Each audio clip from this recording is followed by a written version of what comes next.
Hey everyone, it's Ryan from Rocky Mountain Cigar Show here, back for another live Thursday night show. This is becoming a weekly event, and I'm loving it every time. Thank you so much for showing back up every single week and enjoying the show. As always, thank you so much to the sponsors of the show that make this possible. We have Drew Estate. We have K by Karen, which tonight I will be smoking the Cameroon, which is a beautiful little box press. We have Christoph Cigars. We have Axe and Oak. Axe and Oak, which tonight I will be drinking the Pikes Peak Hillshine from Axe and Oak, which is aged in a Lafroig barrel. So looking forward to matching that with the cigar. We also have New Air humidors, which is the official humidor of the show. You can see kind of a corner of it right here. One of these days I'll get multiple cameras a little bit more and make it a little bit more. And then we can never forget that we also have BAMF Cigars as well. Thank you so much, Ish, and everybody else that sponsors this program. Truly means a lot. Thank you for joining us on this journey. And really quick, before we get to some more guests, or before we bring in the guests, I should say, I want to go ahead and give a shameless little promotion that we're doing here in Colorado. If you are in Colorado, please join us on July 29th from 7 to 10 p.m. at Dunafin Castle. Yes, guys, this is an actual castle. I was on the grounds a couple of days ago, and it's a private residence. So the only way you're ever going to be able to go there is to be invited or go to an event. And they really mainly only do weddings. They were so kind to donate this venue to us for this event, and we couldn't be happier that they were willing to do that. You'll get a minimum of 5 cigars. We're hoping to add a few more. A wonderful challenge coin. In fact, let me see here if I can go ahead and pull this up real fast. So let's see if that works. Whoop, turn this off. See if this works. So this is the front of our challenge coin, and it's fully 3D. And the back of it is full color and everything else. It's $150 a ticket. You're going to get live music. It's all inclusive as well. So open bar, beer, wine, liquor, soft drinks will be provided by Rocky Mountain Soda Company. Alcohol will be provided in part by Axe and Oak, and then beer, wine, and coffee as well. Music, live silent auctions. Right now, currently, we have partaking in the event right now. We have Christoph Cigars. We're going to have JC Newman, Fuente, Asylum 13.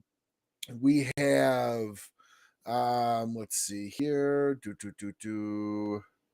My computer doesn't want to load fast enough for me right now. But we have Big Sky Cigar will be there. Sagrado, which is a local Colorado cigar manufacturer. And I just met with John over the weekend. Absolutely fantastic. Oliva, it loaded. Oliva, Perdomo, BAMF, JC Newman. Drew Estate should be there. Working on McAuliffe, hopefully. Pretty sure they're going to be there as well. Cafe 1901 is sending us a big thank you to him as well. There should be something there from Amendola and potentially even Espinoza. So we have about 10, 12 manufacturers that are going to be doing stuff and donating for that. So if you're in the Colorado area, please join us. Go to eventbrite.com, search Rocky Mountain Cigar Night. I'll flash it one more time before we bring the guests in. Search Rocky Mountain Cigar Night. Buy yourself a ticket and buy parking if you intend on driving. There are a limited amount of parking spots, and everything is going to be going to Ronald McDonald House Charities, which is a fantastic benefit. If you don't know about them, definitely look them up. But enough talking for me. I'm going to shut the hell up here, and I'm going to go ahead and bring in, we have Kim, who is How's it a going? pro shooter Hey, how you doing, Kim? And we also have nobody here is a stranger to this guy, Kevin Shahan from Cigar Prop. But What's going on? how you guys doing tonight? Awesome. Fantastic. Awesome. I'm going to go ahead and give the floor to Kim Mhm. because Kevin and I don't need any introduction, but I'm going to go ahead and give the floor to Kim to introduce himself, tell us how he got into the shooting world a little bit, and then we'll delve into that as well. Yes. Hi, everybody. So, uh, I'm located in Pacific Northwest, rainy state, great name after Washington. And yeah, my full-time job is actual full-time job is actually training people, firearms training. But I'm a professional shooter. Basically, what I mean by the reason why I introduced in two different reasons is being a professional shooter doesn't really pay your bills that well, if that makes sense. So Yeah. if you're a firearm aficionado, devotee, hobbyist, you might have heard names like Jerry Michalek or Max Michel, people who are famous professional shooter. Eh, Whoever you're talking, when you say professional shooter, their full time job may be shooting full time, but actual money that you pay bill with is not actually from shooting itself. You're actually spending money to shoot. So everybody actually has their, uh, I would say, main income job, which Jerry Michelet could be like being on the media, doing YouTube stuff. And for me, it's firearms instructing. So that's why I'm really good at. In my opinion, I'm better at instructing than shooting. I'm not saying I'm not a bad shooter either, but I love instructing. I love talking about how to improve shooting. Before I shot for full time, I was studying engineering, manufacturing engineering, and before then, I was studying physics. So I really like how what's going on behind shooting, scientific stuff. That's what really intrigued me when I first tried shooting. Of course, the very first time I shot ever was during in the military. I was in the ROC Army, which is South Korean Army. That's how I got into shooting first, and that's when I touched the real gun for the first time. So that's when I started being introduced to concept of dry firing, where in the barracks you kind of train, manipulate your rifle, and you're just clicking the trigger without actual bullet in it, and just by the clicking more smoothly and just pulling the trigger without disturbing anything. I started dry firing and learning the concept of dry fire, and then when I came to the U.S., I met a friend who was a law enforcement, and he took me to a shooting range, and that's when I first shot a pistol. And I thought pistol was a lot more fun than a rifle because rifle is more stable. Typically, it's a little easier to manage the recoil, things like that. So a lot less component to practice with. So I got into it, and then a couple years later, I went to this local indoor range, and people were running and gunning. People were shooting targets while moving around, changing magazines while moving, just like a John Wick action movie. And I thought this was super cool. And I'm like, hey, I have to try this. At the time, my hobby was computer game, like a Call of Duty or any shooting game. So when I just looked at it, I thought people were doing that shooting game in a real life. So I just fell in love with it immediately, even without shooting the first round in that competition shooting. So that's how I started, how I got into pistol. But it took me a while to realize the competition I'm doing is actually worldwide. There's world championship every 3 years. This is like part of big organization, like the almost like an Olympic style shooting organization has big governing body for all the shooting competitions. So this is part of it. It's called IPSC, International Practical Shooting Confederation. And I've heard uh, people in from Korea never shot world championship. So immediately when I heard somebody saying, "Hey, this competition is not just in Washington; it's actually national wide and worldwide, and there's world championship," and I started researching, and there's no Korean name on World Championship results. And I immediately decided, okay, I want to be the first one. How do I go there? Oh, okay, I have to earn the slot. I have to be top whatever number in the nation so I can get the slot to compete. Uh, there's more than 100 countries participating in the World Championship, and each country, of course, they send out their best. So in 2017, I actually achieved the goal of being the first Korean to compete. Congratulations. That's Thank you. huge. Right on. Yes, Cheers to that was a you. very good moment. Yeah. And of course, I was very happy to represent my country, America. So that was awesome too. So, what brought you into cigars? What got you started? What was your first one? Did you like it? What got you kicked off? Yeah. So the first one was not actually really good. So a little bit of background about me is I grew up in Korea and I moved to the US age of 23. I'm currently 34. And I was a cigarette smoker, as you know, as like almost all the Korean people smoke cigarettes. Yeah, Absolutely. smoking is huge culture in Korea. Even like hundreds of years ago, there's pictures or drawings of Korean ancestors smoking pipes, and just so rooted in our culture. So I started smoking in high school, and then smoked about 7 years, and then I started realizing cigarette smoking is really bad for my lung, cardiovascular, and I was running out of breath and all that. So I stopped smoking. It was very hard process, of course. I But then understand.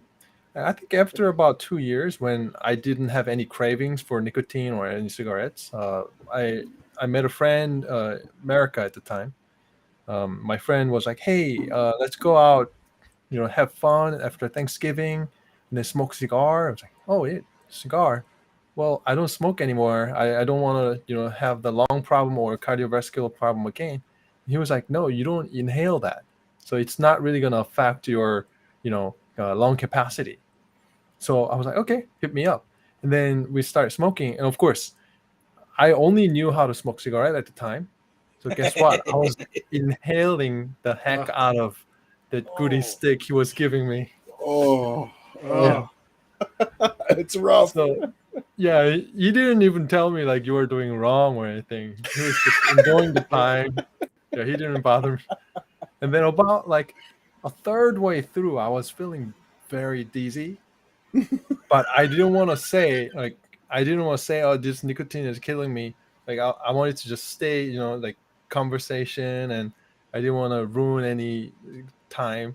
And then about halfway, I started feeling, my stomach is, working very differently. It's signaling to my brain that something's gonna come up to your oral region. Hold on. Mhm. That's the best way I've ever heard Yeah. that put. My stomach is working very differently. And we've all been there. We've all. I mean, I've gotten sick 3 times in my life from cigars, and it's not fun. It's not a good feeling to get sick from a cigar. No, Exactly. no, because it lasts. That feeling lasts Yeah. for a while. So immediately I ran to the bathroom, and yes, I was there for a while.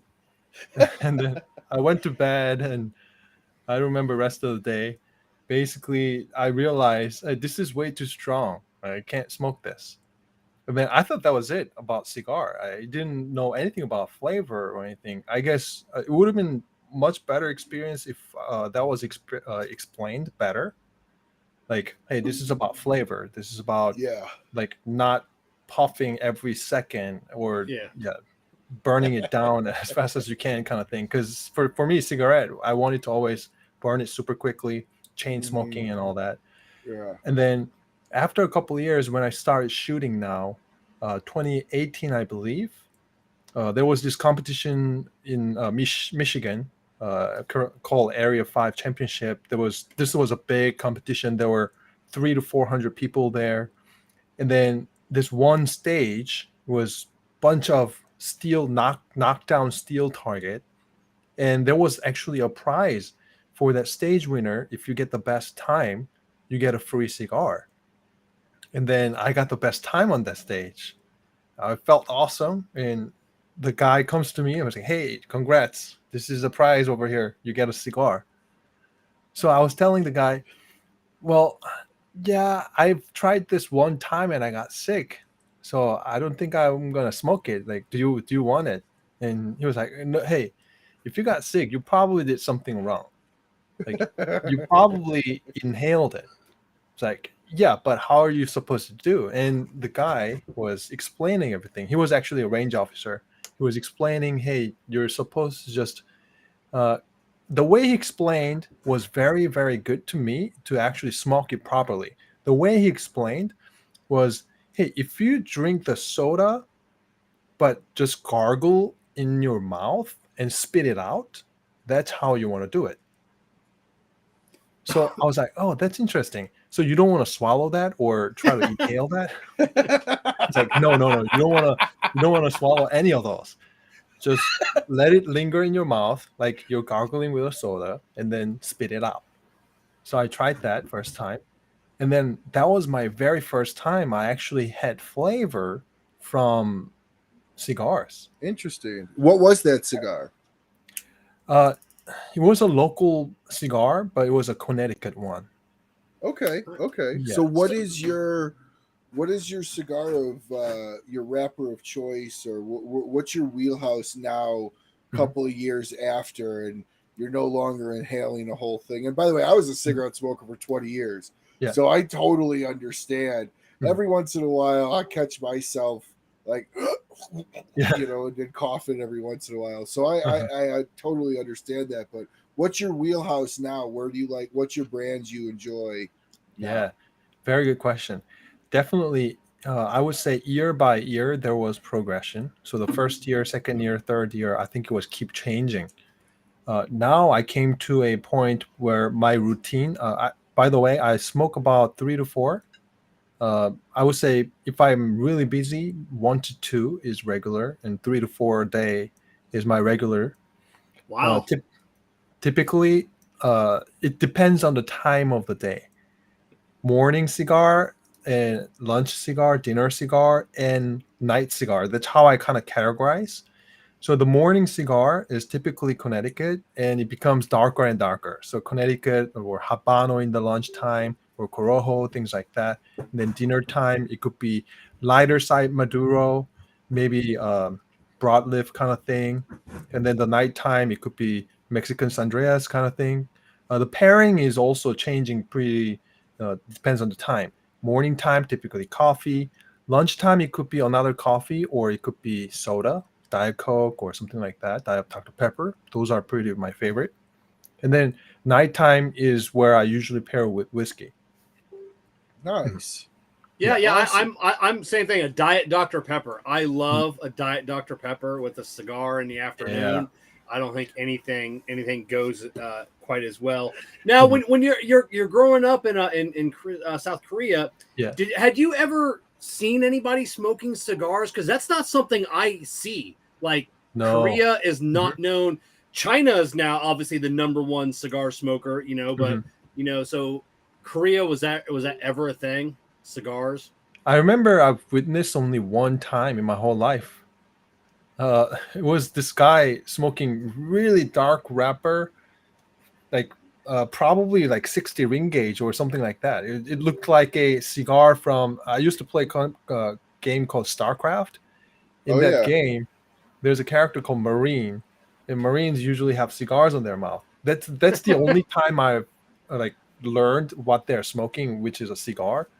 In Korea, it's not popular at all. And then I was looking at this guy, and he was smoking really dark wrapper, the 60 ring gauge, and I was like, "Oh, that's the Marine guy smoking." Yeah. The coolest guy in Korea, right there. Yeah, exactly. So I wanted to follow him, right? So I was like, where did I get that? And then I searched on the internet, and I found cigar, and they're saying it's like $20 per stick. Yeah. Because in Korea, Cubans are popular ones. outside Cuban cigars is not as popular. Yeah. So at the time, I was like $20 for one cigar. I'm like, I'm paying $5 for 20 Yeah. cigarettes in the pack. Yeah. So I didn't smoke. That Yeah. value is not as good. Yeah. Yeah, but I mean, you're smoking. You know, if you smoke 3 to 5 a day, Mhm. you know that's still, you know, that's still a pretty hefty price tag that you can smoke unless you're smoking some cheap cigars. But Yes. even if you're, you know, even if you're $6-7 per cigar, even cheap Mhm. side, you know, you get 3, 4, 5 a day. That adds up 7 days a week pretty quickly as well. Yes. Oh, yeah. Usually my daily sticks are ranging around $5. So I almost like daily cigars. I almost always buy as a box, and of course, when you buy a box, you can get some discount there. And then sometimes I would try to get some discount codes. Yeah. I would buy a whole chunk at once. Usually, when I What's order your one daily order, sorry, Did he lock up? Did I lock up? I think Ryan's lagging a little.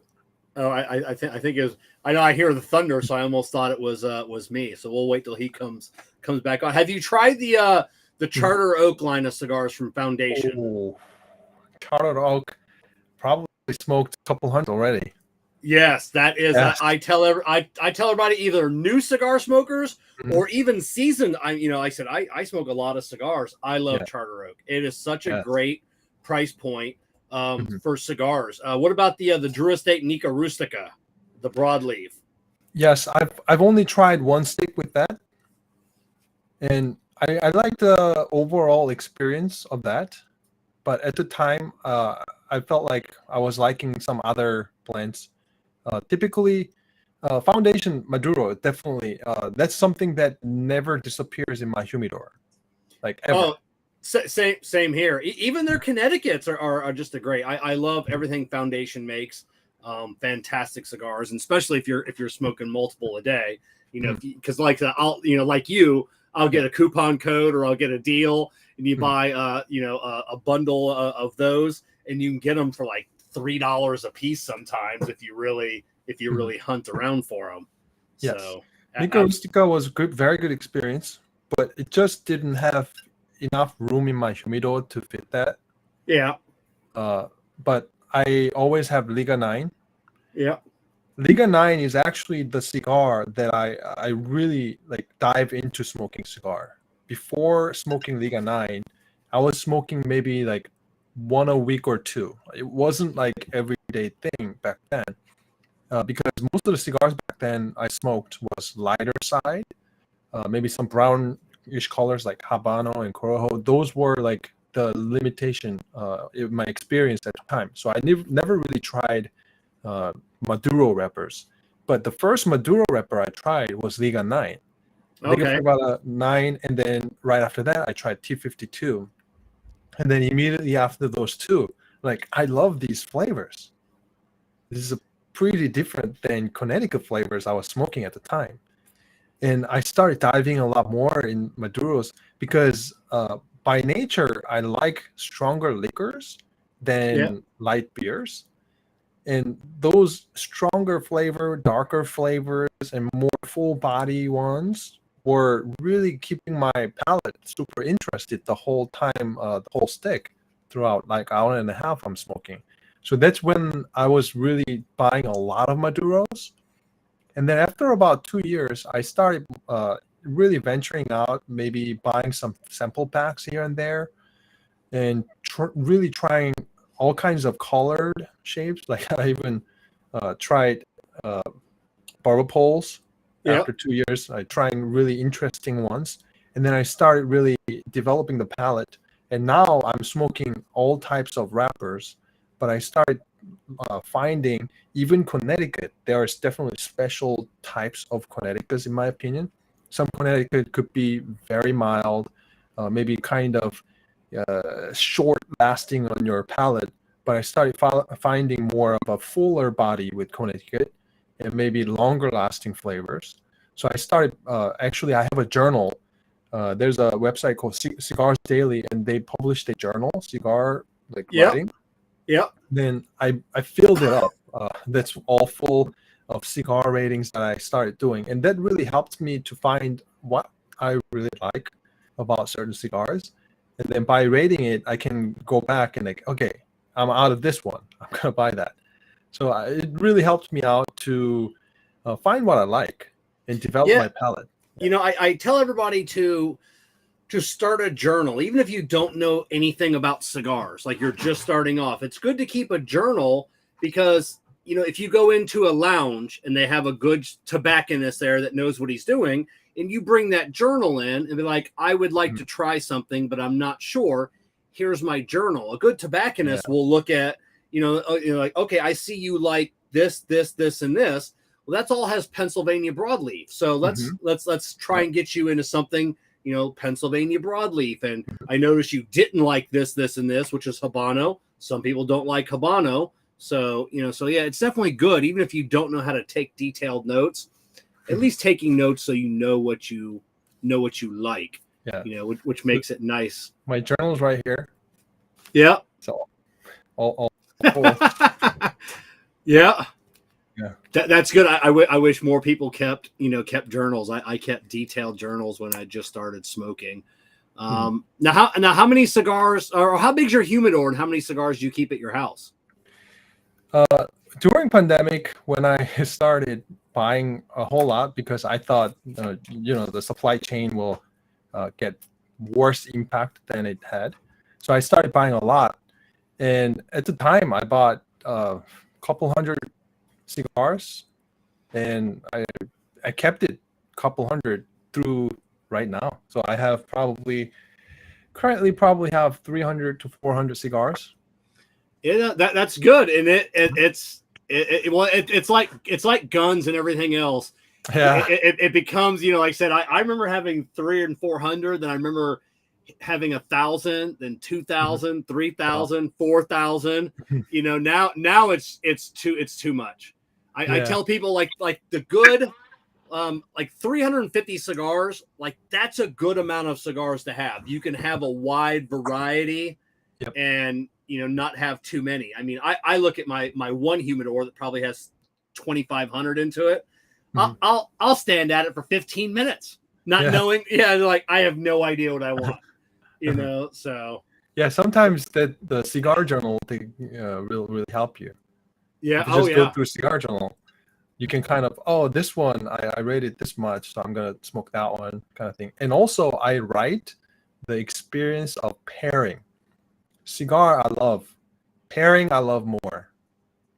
So I always write on that specific cigar. If I pair with certain things, I would say P and then coffee and then thumbs up, thumbs down. Or I would say Elijah Craig, thumbs up, thumbs down. Or it could be 5 out of 10, 6 out of 10, something like that. So whenever I go back to certain cigar and I look at it, this one goes well with Glenmorangie. Or I look at my whiskey rack and then I say, I want Blue Label. What is good with Blue Label? And go through it and Sin Compromiso, this is good for Blue Label. Then I would go with that. So that's how I usually process. All right. Well, according to Steve Saka, that Sin Compromiso pairs best with Jefferson's Ocean. Ooh. So that's his go-to. So if you get a chance, try the Sin Compromiso and a Jefferson Ocean. That's what Steve recommends on that one. Sin Compromiso is definitely one of my favorites. I love that cigar so much.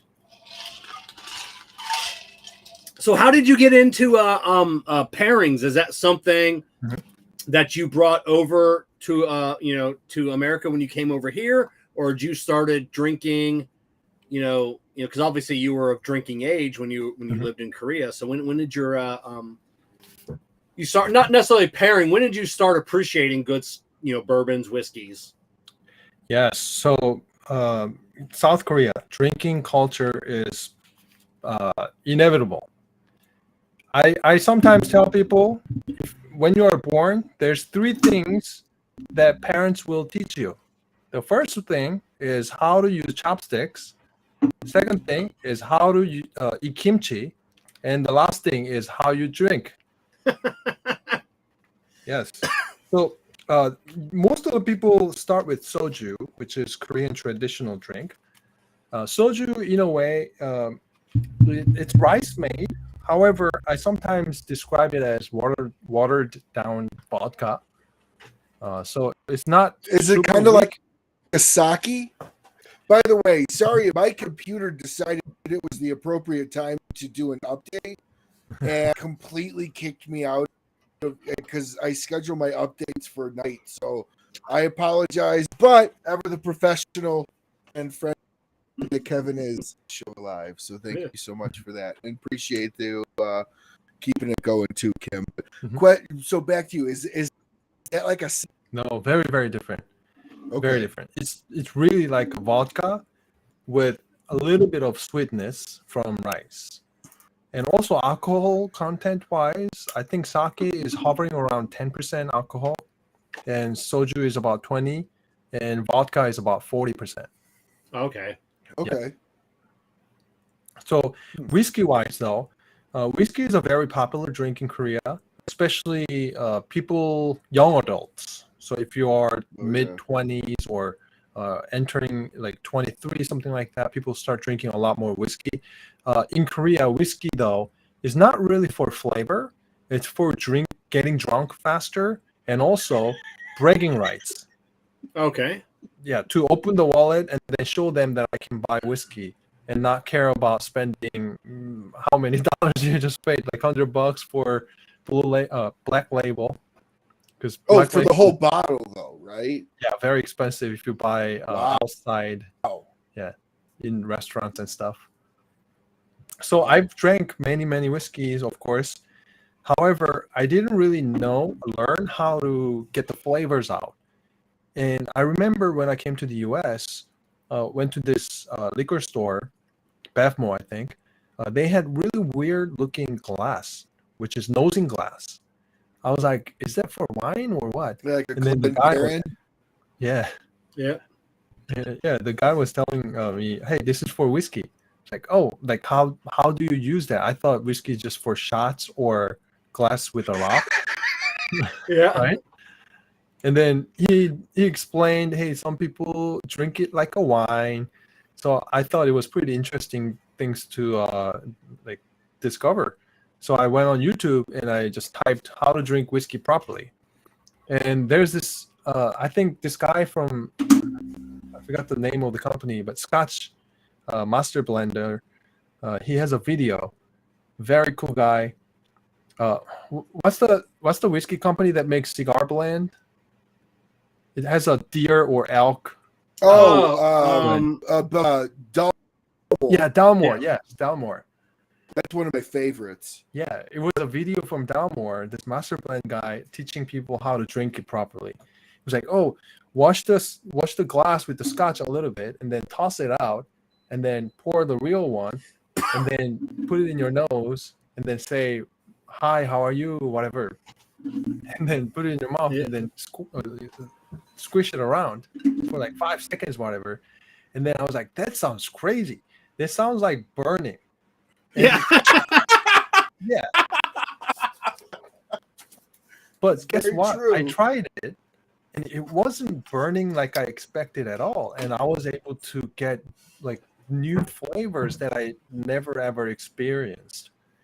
And then even I swallow it and then like take a breath and there was after flavor coming in. And it was almost panoramic. How the flavor starts beginning, it starts a little bit woody and sweet, and then it becomes more maybe peppermint or something like that. I started feeling that, and then I really fell in love with getting flavors out of things. So cigars, coffee, whiskey. Sure. And then my wife one Christmas, she bought me whiskey journal too. So I started writing whiskey flavor notes as well. That's how I got into bourbon.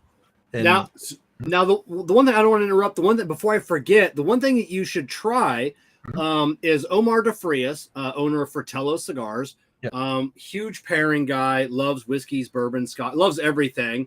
And a technique that he has that he tries to teach people too is whatever you're drinking, take a little bit in your mouth, leave it settle in your mouth. Don't swallow it, so leave it fill up underneath your tongue, and then take a puff of your cigar. Let your cigar smoke run across that drink. And he goes, it will change everything about the smoke and the drink. And then you swallow the, whatever it is you're drinking. And Jessica swears by it, my wife, and she loves doing it. I do that quite, and Kim, shorthand is we call that the Kentucky chew. Oh yeah. When you do and swirl it around your mouth. Over in Scotland, they call it something different. In the U.S., we call that the Kentucky chew. And you're 100% right. When I started drinking liquor and I would put it in my mouth, I was barely able to hold it because you taste that heat. But then as you are able to kind of grip that experience and really kind of embrace the heat and get through it, it just opens up a whole lot more flavors, aromas, and incorporating your nose really comes into play with that as well. So no, that's something that I totally second Kevin on that. I do that. I do that quite a bit. I'll put a little under my tongue, pull in, let everything kind of swirl around, blow the smoke out, swallow it down, and it does make a difference. It really does. So now, do you find the smoking, the drinking, like when you're shooting, when you're competing, is that something that there's a group of guys? I said I've been to matches like we talked beforehand, shooting in the GSSF, and it'd be like a group of us, just smoking cigars while we're never drinking, obviously when we're shooting, but smoking. Do you find that there's something that you have in common with a lot of guys and I know that it's younger, a lot of the shooting now, but you have that camaraderie with a bunch of guys? Absolutely. In terms of like the audience or participants of we call it practical shooting competition, in terms of participation, of course, there are younger generations, but there's a lot of my generation or older generation. So millennials, boomers, Gen Zs, you can find any generation in our sport because there's over 30,000 members just in the U.S. And a lot of people, especially I see people who went serve our country, so military service or law enforcement. We have a lot of those participants too, and I tend to find a lot of people over there smoke cigars. That's one thing. Oh yeah. Oh yeah. And one thing I started developing a couple of years ago is whenever I go to matches, I would travel 3 times more cigars than I would personally smoke at the match, so I can actually give it to people. Yes, I'm the same way, and that's traveling in general, be it a match or you never know where you're going to be, and it's we always travel with more cigars. It's definitely So nowadays, when I go travel to shoot a match, I actually come back with new cigars because now people like Gabe, they're now giving it back to me with something new. So we're actually exchanging and blessing each other, So that's a really awesome culture I have now. Yeah, and it's always great to go, especially, shooting, you're going across the country. You're always going to find cigars because we do that whenever I travel. I always find cigars that I've never heard of. Yeah, so, right. When you travel across the country, we've been there and someone will have a cigar. I'm like, oh, I've never heard of that. And they'll be like, here, take one. And I'll open up mine. I'm like, hey, then they'll always be, oh, I haven't had that one. So, we love that trading. It's such a great camaraderie. Now I got a question for you on shooting. So I've got a friend of mine that would like your opinion. I don't know what this means, so I'm just going to ask it because I'm not shooting on the level that you are. Okay. But I don't know if have you ever do you know Robert Bowers out of Florida? Sounds familiar. Yeah. So he's I don't know, he ranks like super high. It's crazy that I even know somebody like that. So he would like to know your thoughts. So he asked me, he goes, what was or is your thoughts on high cap nationals trying to be held in a low cap state? good or bad for the sport and also for the gun community as a whole in today's portrayal of guns? Yes. So there was a huge issue recently in lower cap state, basically Colorado. Generally, the rule in the competition states that if you're shooting in a lower cap state, like a 10 or 15 round state, you have to honor that. The match has to honor, so everybody has to shoot 10 rounds or 15 rounds, if that's the law. Oh, okay. Yes. So Interesting. in that manner, basically in our competition, there's divisions where it's separated between gears.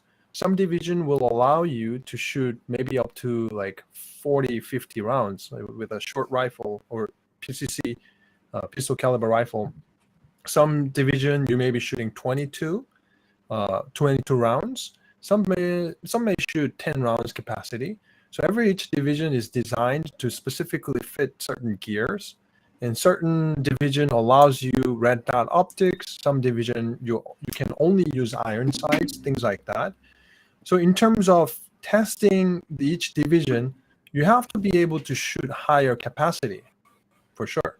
If you're shooting a handgun 22 rounds up to 23 rounds maybe, then when you shoot a nationals, you have to certainly shoot 15 rounds. Then the potential is almost like if you have F1 Formula car and you go to race with it, and they're suddenly telling you, hey, your maximum speed this circuit is 200 kilometers per hour. That doesn't make sense because F1 Formula car may go 300. But if you cap it at 200, it doesn't make sense at all. So having that is, for sure, not a good idea at all. Okay, so I don't see Robert in the chat panel, so I will definitely let him know that that you answered his question. And then another question: when you were preparing for a match, this is a three-parter question here. Mm-hmm. So when you were preparing for a match, where do you spend your time preparing? We're going to start off with the mental aspect. Is there somewhere you go or something you do to get in the right frame of mind prior to a match? Yes, I personally don't try to focus on mental because something is happening, like matches coming up soon. I have regular mental routines, I should say.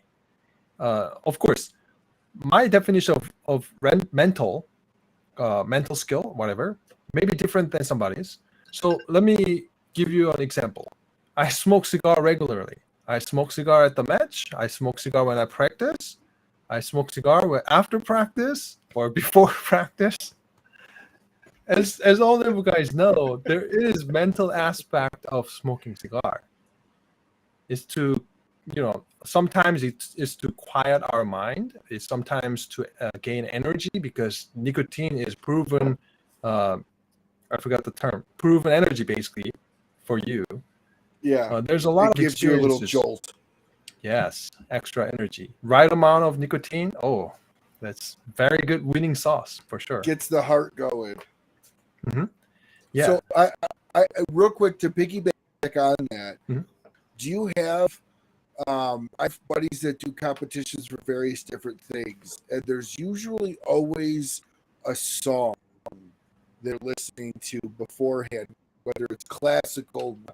Heavy is that a routine for you? Do you put yourself in kind of like a trance-like state with a song and a cigar and stuff like that? No. I tried developing different habits or superstition, whatever, when I first started shooting and competing. But it came to a realization that no matter if it's good habit, it's a habit. And I don't want any habit because habit sometimes is not controllable. So I decided to do just make one habit and eliminate any habit I have, which was I'm going to visualize what I'm going to do and just execute that. That's going to be only one single habit. And everything else, Because some people talk about, hey, if you are able to pull your gun out, basically draw your gun super fast, let's say 0.7 seconds, not even a full second, super fast draw. If you do that a million times, your draw is going to be awesome. However, in our practical shooting competition, you don't shoot the same stage. Stage is always randomized. So that means the draw ready condition is going to be changing. So there's no guarantee that you're going to be able to use that skill at that level. That's one thing. And then another thing is, a lot of people try to practice reload so much. They're practicing reload every time they're moving out of the position. They go to a new spot, they're always reloading. But sometimes you don't need to reload. So some people reload habit, and it's actually a mistake. If you don't need to reload, don't reload, because whenever you reload, you're risking running out of bullets if you miss your magazine insertion.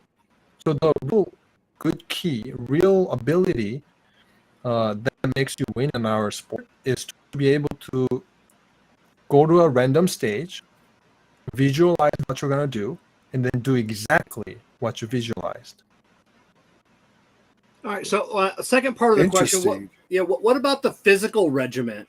Obviously, I mean, you teach on a daily basis, so you're probably always staying in good physical shape. But is there something you're doing, say 5 days, 7 days before a match? Are you researching what you're going to do and then trying to, if you're going to do a lot of running, do you run? So what is your physical regiment like during or before a match? Yeah, that's a very good question.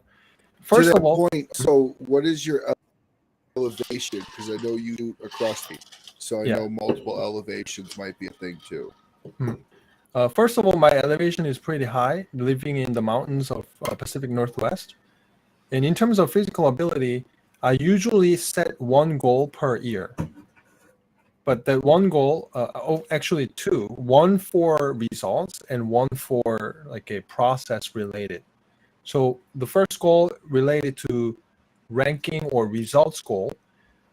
For example, hey, I want to win this world championship.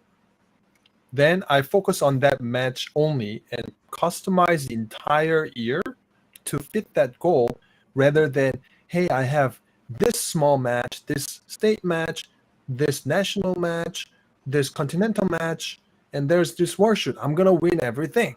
So I'm going to focus on every single match. I don't do that. I just pick one simple goal. That's the highest goal. And then try to fit my time, like schedule, or even if I go to a state championship or national championship, I still try to focus on using the skill that's going to be tested at the world championship. Because typically world championship matches are known to be more physical, more running, and perhaps more shooting while moving, shooting on the move, and some moving targets where the target will maybe up here on the top and then slide down and up kind of thing. Then I would focus in my training to have best result for that world championship match. But of course, if I train for that match, that doesn't mean I'm going to suck at other lower matches. But my training is tailored more towards the world championship. But if there's no world championship, because it's every 3 years, years that's not there, typically I might say national championship or continental championship. In that case, depends on the continent. The style is very different. European style is usually physical, a lot of running, far shots, very accuracy based. But in the US, American continentals, typically very fast shooting targets are closer and not much movement. So cardio may not matter at all, because average time of stages can be maybe 20 seconds, where Europeans, you can be like 30 seconds per stage, maybe more. So it depends. Yeah. Now, the idea of moving and having the cardio is to elevate the heart rate to put you under stress, correct? Yes. So that is what practical shooting scenarios are. When you go from target to target, and I'm actually answering a question by both of our good friend Des here. Asks what practical shooting is. Practical shooting is putting yourself in a scenario that you might encounter in real life basis, shooting around a door, shooting around shooting between targets, and the idea for the idea for the cardio that is to throw you off your game. Yeah, exactly. So then how do you have breathing exercises that you're doing while you're going from spot to spot, or are you just doing, does that make sense?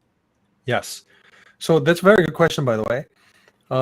I would say I have to answer in two different answers. First one is how to maintain focus with elevated heart rate. And then the second one is breathing technique. So the first one is, yes, definitely after there's a lot of running involved in practical shooting, and anything that elevates your heart rate, of course, and pressure. So people are going to be watching you, videoing you from behind, kind of thing, elevates the heart rate, of course. One thing I used to train, I don't do it anymore because I learned how to do it now. One thing is whenever I was going to the gym, doing a treadmill or on a bicycle, doing whatever that up my heart rate, I would involve my vision into workout. Whenever my heart rate is up, I want to have the visual equity, or not equity, visual clarity. So what I do is literally I'm running on the treadmill, up my heart rate 130, and I pick a couple objects around my gym, and then look at that object as sharp as possible, meaning I'm zooming into that specific object to have focal depth far away to that object, not close to me, but on the object. Next object, next object. I am focusing on vision speed, object to object, or target to target, and then changing my focal depth to zoom into a specific spot as hard as possible. And then, of course, I can up that heart rate, 150, 100. I tried even 180, and literally after that, I had to lie down on the floor. But I'm learning how to maintain visual focus with the elevated heart rate, because shooting is, a lot of people tend to think shooting is physical exercise. No, shooting is actually more visual than physical. What makes the shoot the best is hand-eye coordination. A lot of people are obsessed about flatter shooting gun or gripping as hard as possible to keep the gun as flat as possible. Yep. That doesn't mean anything if the gun actually doesn't return to exact same spot. Let's say your gun flips more than somebody else, but if your hand-eye coordination is perfect, even though the gun flips up high, if you can bring that back down perfectly accurately and fast, the flip amount doesn't really matter as much if you are really talking about same split times, same pop up, if you can return it perfect. So a lot of people miss the vision part, the hand-eye coordination part, and too focused on how to squeeze harder, how to fight the gun harder, and make the recoil as little as possible. None of that will really gonna help you if the shot's going to be multiple shots and multiple targets. So that's something that I challenged with heart rate really elevated.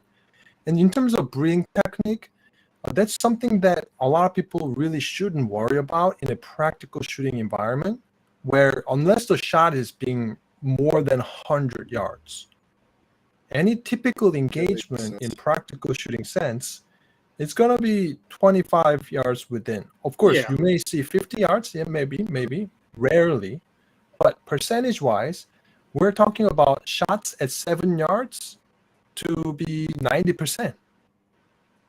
And maybe a couple percent at 15, couple percent at 25, and couple percent, maybe not even a percent, past 50 yards in practical shooting scenario. So in that case, does breathing really matter? No, it doesn't matter at all. It doesn't really disturb the sight enough to miss the target. However, how I recommend people to think about is try doing deadlift. If you try doing deadlift, when you engage your core, you have your special own breathing technique. Correct. Or it could be a boxing. You might have heard boxers throwing a punch with making a little bit of gasping sound. Yep. Or air breathing sound. That is a breathing technique where you want to keep the core engaged for better control over your body and better stability, but you still breathe small and small at a time, so you're not disturbing your rhythm of your heart and also the body too much. So a lot of people actually, when they start shooting, especially people who have experienced any type of sport or any type of workout, they automatically do what the body knows. So I usually tell them, hey, your body already knows. Just trust it. Don't try to disturb that by artificially doing something. That makes sense. So what's your resting heart rate normally?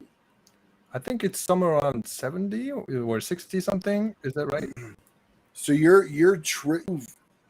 going over double your heart rate when you're trying to put you under stress. Yes.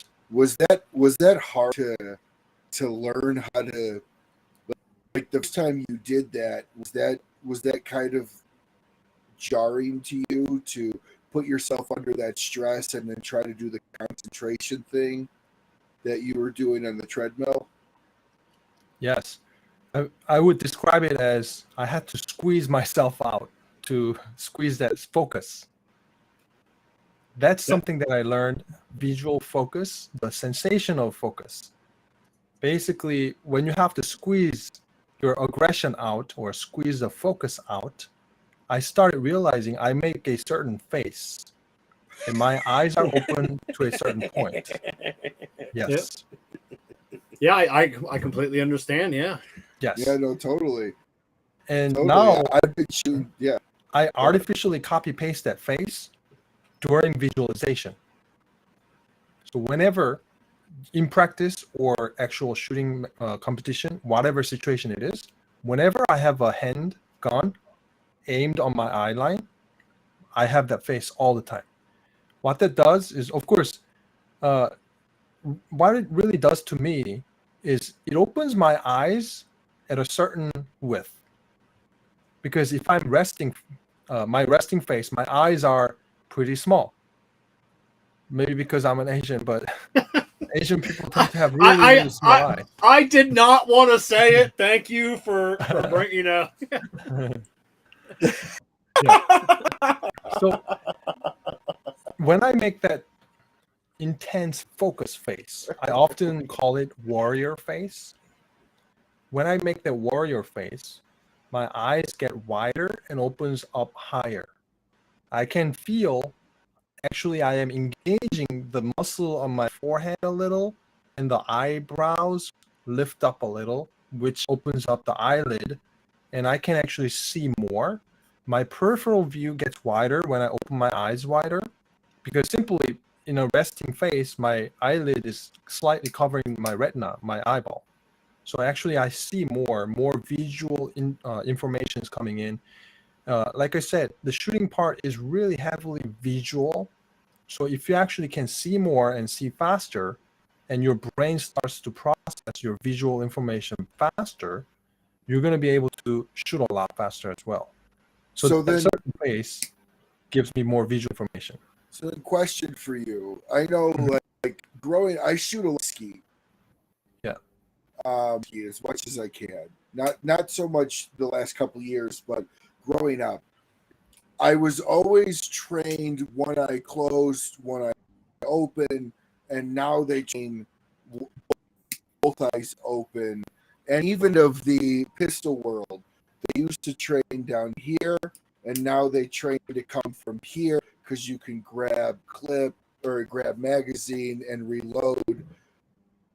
So what is your, are you one eye or both eyes open, and why? It has to be both eyes open for practical shooting. If we are talking about precision shooting, where it could be bullseye or Olympic style shooting, one eye closed is completely fine, because it's just one target and that's it.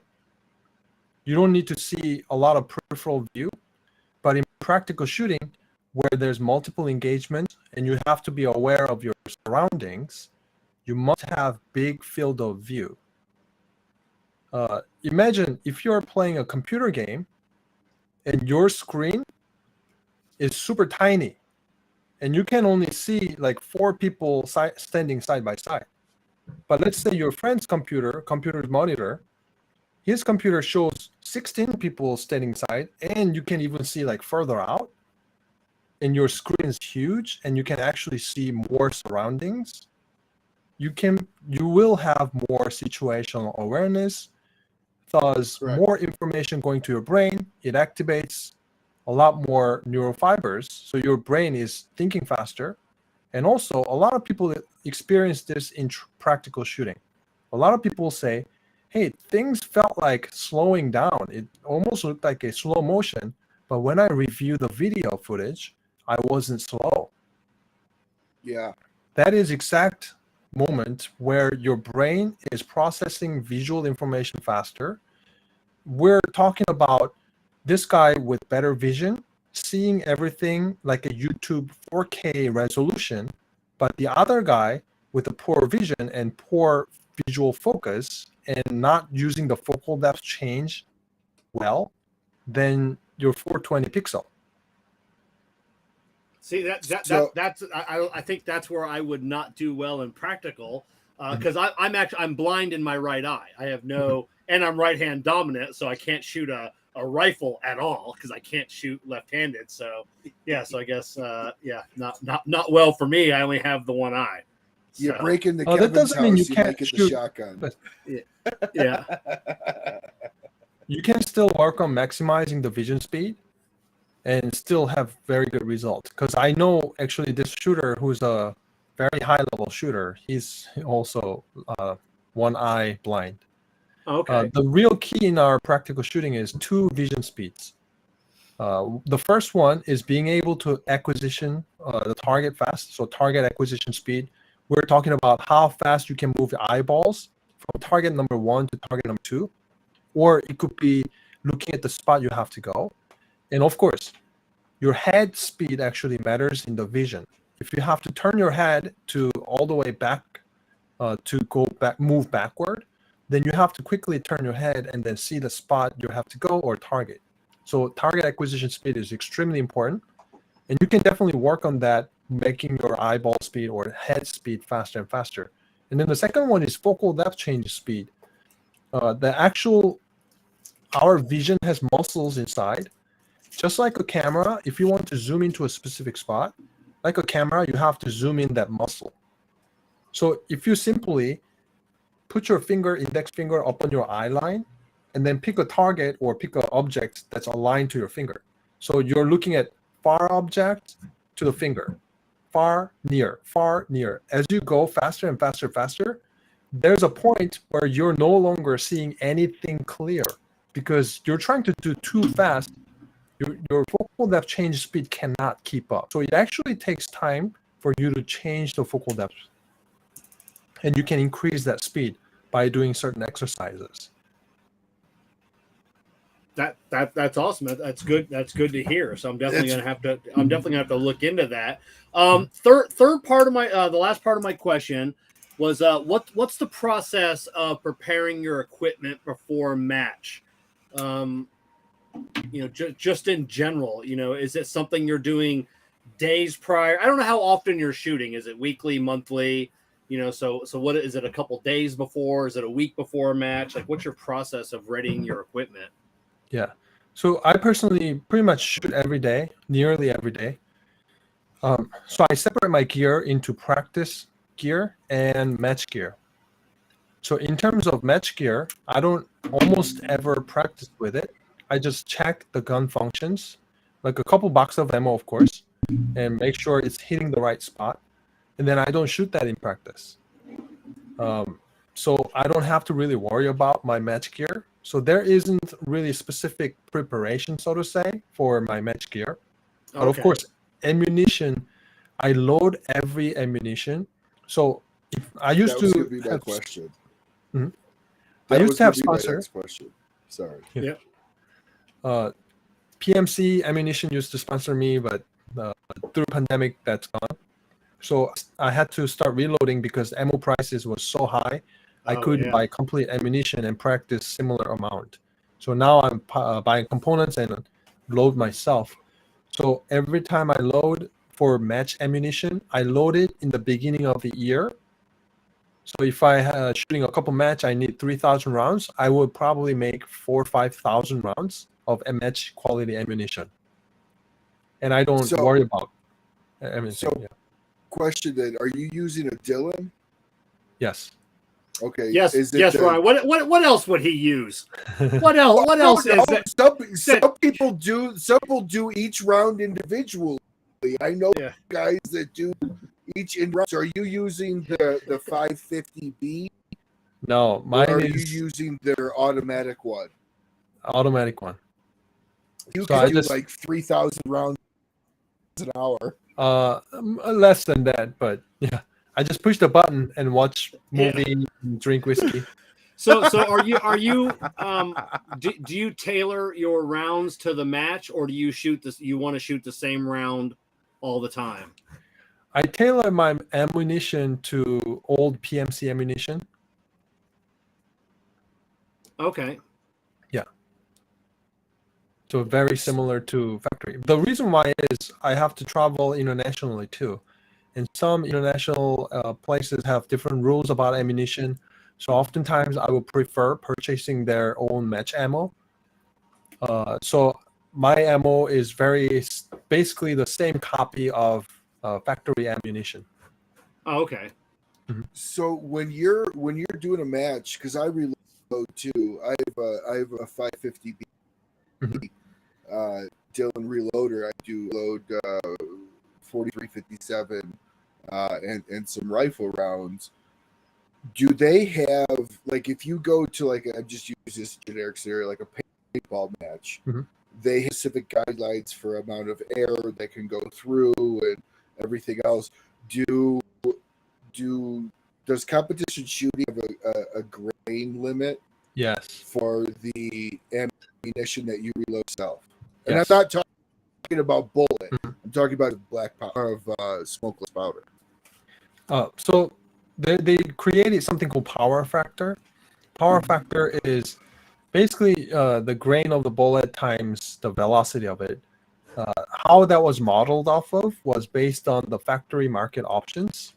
So they basically bought a bunch of factory ammunitions and kind of calculated what's the average power factor for 9mm bullets and all that. So even if you make bullets on your own, reload bullets on your own, you can't really make it too different to factory options. Usually it's going to end up very similar to factory options you can find in a gun shop. Okay. I know we're Kim's a very busy guy. He's been traveling a lot. And so we limited about a time. So I want to throw through a little bit of a lightning round here. Kim, what is your favorite brand of cigars? And part two, what is your favorite brand of scotch or bourbon to pair with that cigar? That's the most difficult question I've got so far in this podcast. Yeah. To be honest, it's definitely more difficult than do you love your father more or mother more? Yeah.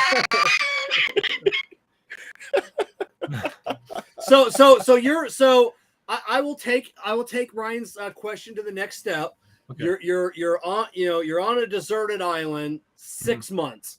Yeah. You only have a backpack. You can only bring 1 box of cigars and 1 bottle of alcohol. What is that bottle and what is that box of cigars? This will be a very interesting answer because this is completely different if you said coffee or if you said beer or cognac. The answer would have been completely different. Yeah. But if it has to be whiskey. But no, it's whatever your pairing is. Okay. Yeah. We'll go with favorite pairing. The favorite pairing. First, I want to share the drink part first. It's actually a Starbucks breakfast blend, a Keurig, set strength 2 with half and half. Okay. We're getting precision. Yes. The smoke is Hoya de Nicaragua. The Connecticut one was the front one. Oh, yeah, this one right here.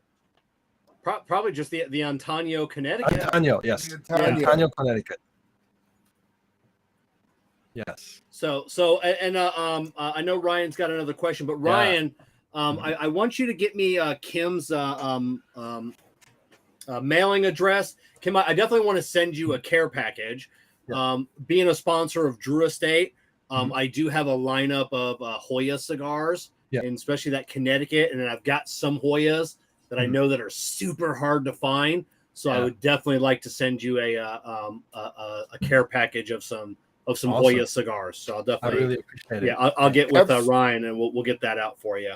Absolutely. I'll just mend you guys together on Facebook. You guys could become all right. You guys could take it from there. So that works. So then Kim. By the way, Hoyo de Nicaragua is absolutely fantastic. And you're not really talking to a better person than Kevin for everything Drew Estate. I mean, the name of his studio is the Acid Lounge Experience. So there's no better person than that to give that to you. And what is your favorite cut? Oh, my favorite cut. By the way, Liga 9 is always in my humidor. I don't have any 9s. I'm a T52 guy. I have T52. I have that too. I love that. Yeah. Always a T52. So what about cut? The cut is, I don't think there's actually a name for it, but I typically don't use cutters like the cigar cutters. Almost all the time, I would have a knife and then have a little bit of bite on the cap and rotate that.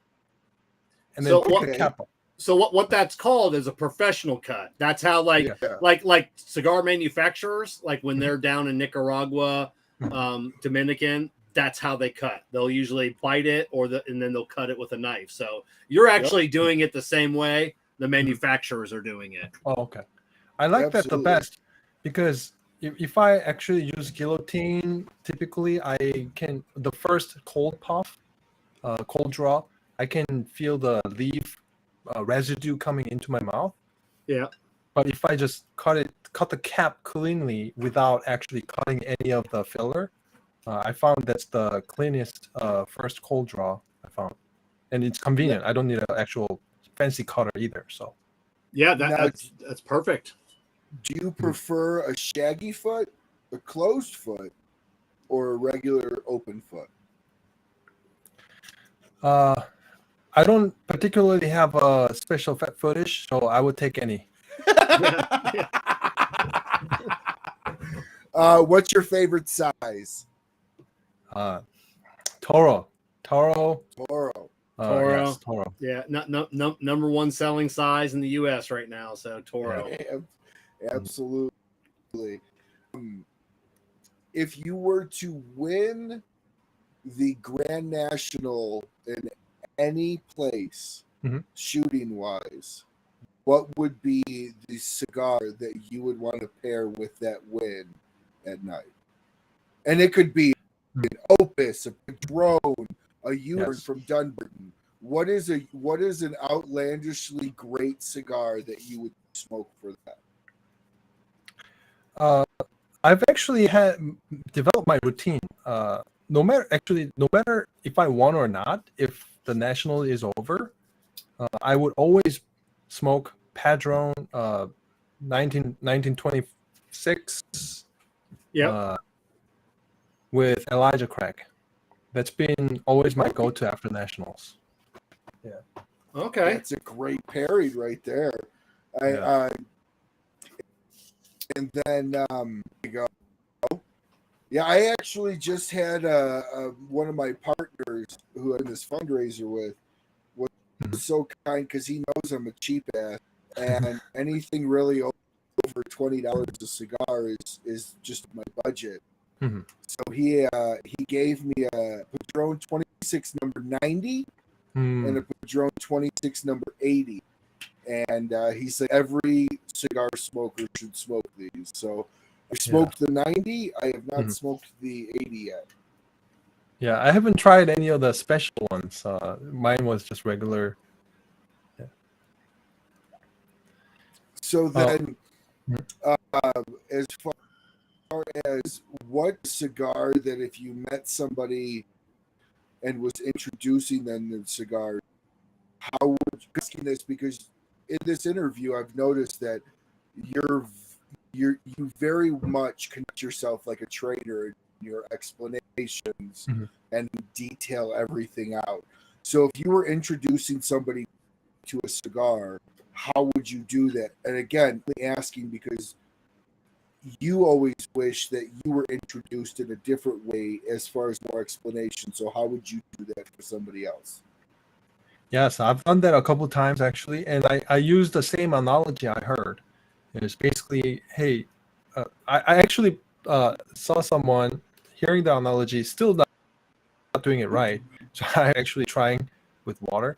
You just put the water or soda and gargle around your mouth without putting them all the way in the back of the throat, just in the front of the mouth, just around the teeth and the front tongue, and then just spit it out.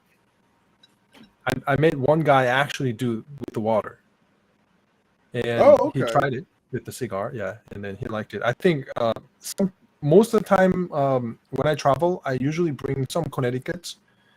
It's been for a while. It's been Oliva, Connecticut, or Southern Draw, Quick Draw, Connecticut. So I would give them to people who wants to try, but they don't have experience smoking anything, smoking cigarette or something like that. I would usually give it to them. So are you more of a believer in concealed carry or open carry, or do you not care? I really think it depends on the location, depends on the state, depends on if they are in an urban environment or a more rural environment. First of all, I think carrying in the United States, personally, I would recommend it because how the law enforcement population compared to the size of the country is definitely doesn't make sense. Because I grew up in Korea where the country geographically very small, but population extremely high. So in that kind of case, the job of law enforcement can be more efficient, in my opinion. But in our country over here, United States, if you're waiting for law enforcement to show up, unless maybe you live not right next to the police department or something like that, good luck. Good luck. In my opinion, valuable things has to be protected. We're talking freedom. We're talking significant others, love. Basically, things has to be protected, and sometimes people call it violence. I don't call it violence. It's just defensive active out of protection. So in my opinion, it's extremely important that you are able to protect with guns or not, whatever the situation is. It doesn't necessarily have to be with firearm, of course, but just being prepared to protect things you love is very important. Now, Kevin and I's wives both smoke cigars. Jessica probably smokes more cigars than my wife. In fact, I know that's the case. Yeah. My wife and I will smoke a couple, 3, 4 cigars a week. And I'm sure Jessica's what, Kevin? Probably about a cigar every day.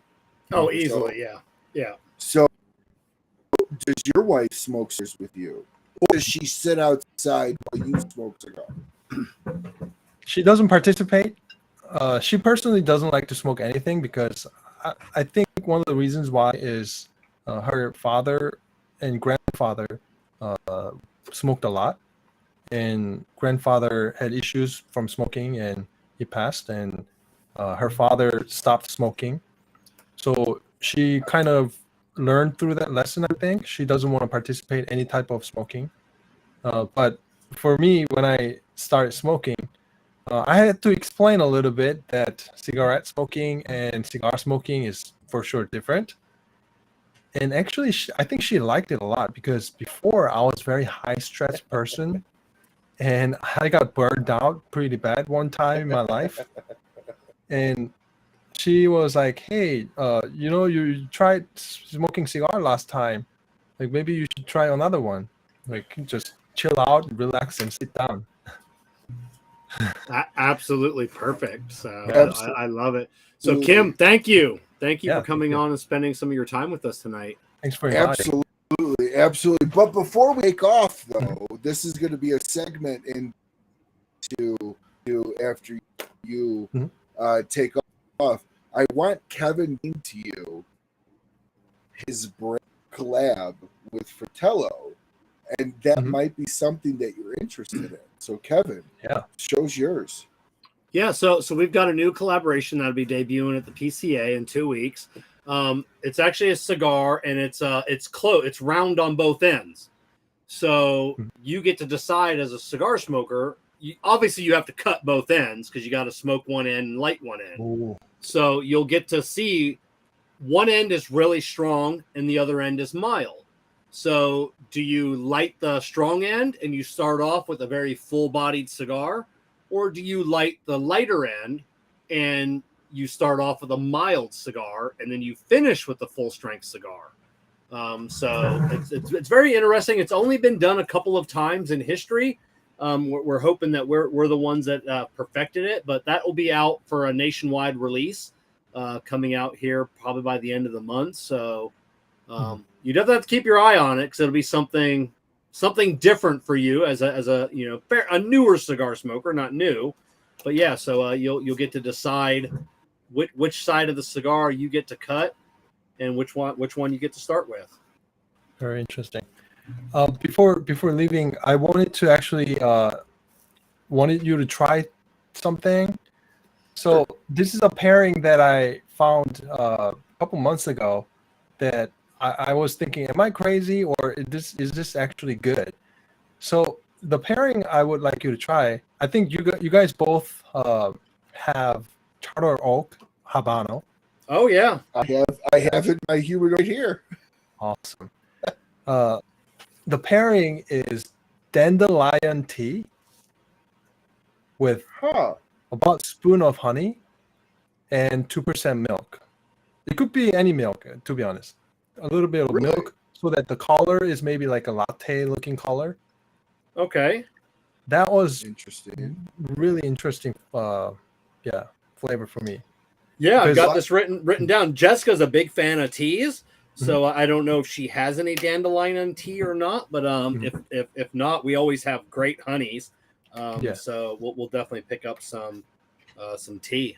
Yeah, there's supposed to be healthy tea too.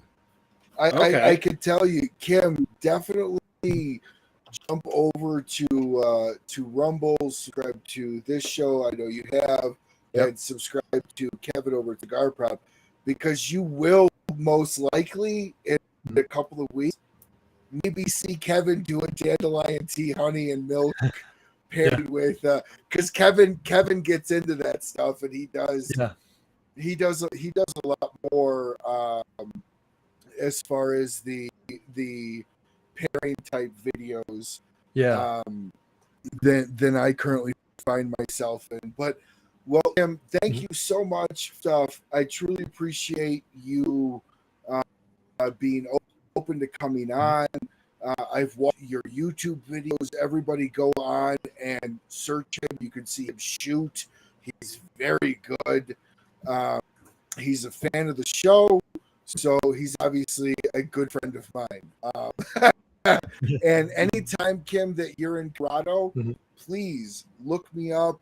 Reach out to me. I would love to take you to a few lounges, have some cigars with you, have some whiskey with you, because I know you do travel the country shooting. And I'm sure if you made your way down to Florida and reached out to Kevin, I know for a fact that Kevin would open his doors and have a good night talking guns, whiskey, and pretty much anything else you wanted to talk about, because about a little bit of about a lot.